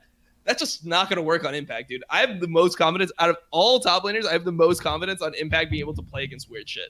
How good would have your career been if you had Impact early in your career? When you started for TL, if you had Impact, how different would have your career been? Hey, stop shit talking Quas, dog. Actually, stop that Quas hate, dog. Let's say this. You can either have... Really what if in the middle of your career, Steve gives you two options. We have $1 million, and we can either buy Doublelift for $1 million, or we can buy Impact for $1 million. Give me $1 million raise. I would definitely take Doublelift because we always had AD problems, and Quas was good. People always... There's a neutral level AD carry and a neutral level top laner to fill the hole. There's a middle of the class. Yeah, I would still take Doublelift because I felt like Quas could play into Impact in those years. When we played against... people always forget that me and me and Quas beat Russian. Okay, forget Quas. Forget Quas. No, Steve I is like building a new Quas. team. Steve is building a new team. You're the captain. You get to pick the second player, double or impact. Don't make it about Quas. Don't make it about other teammates. Like directly comparing double or impact. I mean, definitely Doublelift, because Doublelift is still a resident, an NA resident. So then you have like import slot freed up where TL takes an import, Impact takes an import slot. I think you're dodging like the core of the question. Like what is the core of the question? Like you're asking me a question with like all. It's like, okay, so if you take away everything that makes these players like individual and have value, if you strip all their value, like who do you take? It's like I don't fucking like. What the fuck is this question? You have so much faith in Impact and so little in Double. It surprises me. Yeah, but then like it's Double with Core JJ this year, and like he's shown like he can match up to like I think his performance versus IG gives me a lot of confidence for Double. Impact is okay. So for chat, Impact is a resident. We're talking about season 5, which it was his first season. He was not a resident in season 5 because we're talking about when I was a player in my career. So in the context of my career, Impact was not a resident. God, Dom is so patient. I am surprised I'm very how patient with is. people like me in State. One of your mods who is typing the same thing and using his mom to just his mod. He doesn't use spam filter. So anyways. All right, yes, make your point, Loco, so we can start wrapping up. I think I have confidence in Double. It's not like I don't have confidence in Impact, but I'm surprised how little confidence Dom has on Double. Like me and Doublelift are not good friends. Like I think that's like a well-known fact, and I'm so shocked that I have to defend Double. I have confidence in Doublelift domestically. We're talking about Worlds here. I have very low confidence in it. Like I haven't seen him. Yeah, he's never fucking like carried a group stage or he's never like performed to a level where I'm like, damn, that's like our NA hero in international competition. And Impact's the world champion, that's why. I mean, yeah, Impact's a world champion, but even more than that, if you just watch like how Impact and Doublelift has played, like Impact plays well at Worlds. Doublelift plays worse than he normally does at Worlds. You're not going to give him any points for MSI.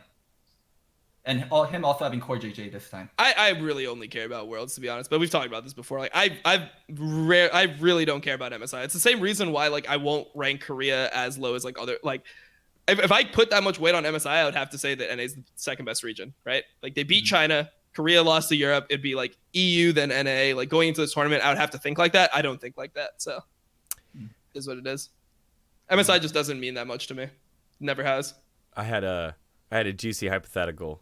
And it's pretty far out there, so you don't have to use your big brains on this one. But Fun Plus, use my small brain on it. You can use your small brain on it. Fun Plus going to clearly win Group B.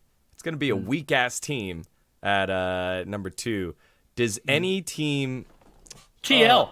Does any team like tank on purpose to possibly play against a Fun Plus or never mind. That's not how it works. No, it's inverse. What you're saying is like Here's what I'm saying. You know, I'm gonna craft a scenario for you. Thank you. Sorry. Second team in that group sucks, right? More than other seed 2s.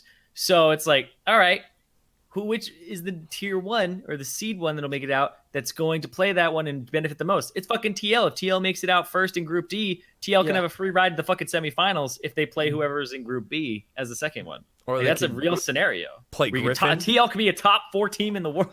Dude, this is also a nightmare situation for. I mean, I don't think that that's like that crazy in other situations either. Like if Griffin like shows to be weak, let's say Cloud9 has a bad Group A, G2 wins handedly, shits on everyone, and like Griffin is just like losing to G2, and then like doing just a little bit better than Cloud9 and HK, but they don't look strong. They look like they're on that like Griffin choke schedule. I feel like they could be beatable by any of the other first seeds. I feel like in the case where TL wins the group, like they're looking dominant, Griffin's looking shaky, TL could be fine against that team as well. I feel like the teams you don't want to see TL against, you don't want to see TL against Fnatic if Fnatic gets second. Or RNG. You don't want to see them against fucking RNG. You don't want to see them versus SKT. You don't want to see them versus Fun Plus. You don't want to see them against G2. Clutch so that anything Cody shows other than up. that, I think is probably okay.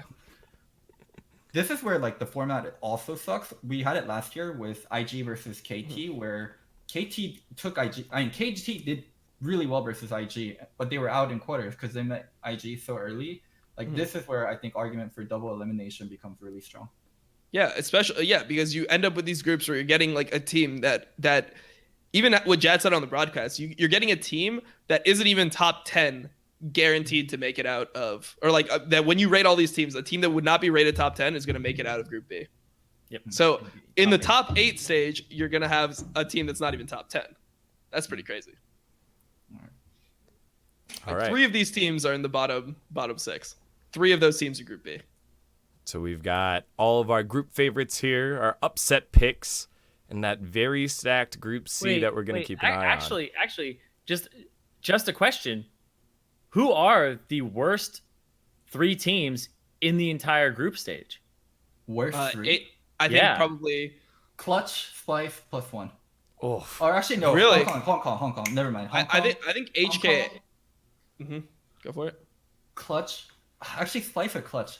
I have more confidence in Clutch now. I think HK. I would say AHQ. I would put under Clutch and Splyce. Like AHQ, just like because we haven't seen much from them, right? But like based off the region they're in and the fact that their region is normally shit, like I could see Splyce potentially being better than J team. So how can I say that their second team is suddenly? Yeah, I'd say that like the bottom 6 teams to me are like HKA, GAM, J team, Splyce, Clutch, HQ. Those are my bottom 6. It was such a stupid comment, and I shouldn't even acknowledge it, but someone said TLC9 Clutch. And I saw that too. God damn it. Dude, the whole world hates us. Like, whole world hates NA. Like, we didn't make the video. We didn't make the video, Bjergsen. It's your fault. I'm still so fucking salty that we didn't make the video.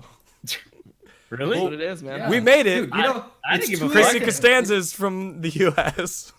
It's all we didn't. We weren't, the voice is in there. When I think back, we weren't also in Rise. But that was like actually done off of the historical events that Ambition did. So it's kind of whatever. But we're like missing out on so much. It was he killed Kurtz, and then he killed Uzi, and then he killed Faker. There was no NA player in all of that. We have the odd one. We have the odd one with the Baron Steel and Ignite. That was sick. What? That's that one. God. But isn't Double Lift like at the end of it? That's not in it. That's at the end of it. He's standing there with. Yeah, they're looking at the mountain. They're looking at the mountain. Wait, maybe that's where I go. Hey, that's me. I'm like the actor who sees himself as the extra when he sees the movie. Yeah, that's why I just walked by. That's NA. All right, well, NA's hopes rest on these 3 teams. Clutch was able to sneak it on in, and they're going to have a very, very hard group stage, which starts... When does the group stage start, guys? Was it... It's on the graphic there. The 12th. The 12th. Is it 12th? Really? Uh-huh. Okay. Oh, it's not what on I that saw. one. It's not on that one. I lied. It's October 12th at 5 a.m. All right. Pacific. October 12th, 5 a.m. Pacific. We'll keep an eye on it to kick things off. We'll be here to cover all the action for you at that time, Monday the 14th or 15th, whatever. Make sure you follow our Twitter feeds. Anything else that you guys want to hit on before we wrap things up here with our 19th episode of Facecheck? I'm good. I think it was a pretty good episode. Yeah, I think it was pretty good. And we should also do more tweets of the week. I completely forgot. And Worlds, like, there's so much spicy tweets, so we'll make sure we do tweet of the week next week. Yep. Sounds good to me. Sounds good. All right, remember. God, it's just 8 straight days of fucking games, dude. It's going to be a grind. Damn. Crazy. Sleep schedule's going to be tough, except for those that already are on that schedule, like Dom. But remember, Cody-san better than Double Lift. So I'm gonna have to rewatch. So. All right, guys. Madison Beer and Candace, if you're watching, I mean, we have 2 horny motherfuckers. All right, time to go. Thank you so much for watching this episode of Facecheck. See you.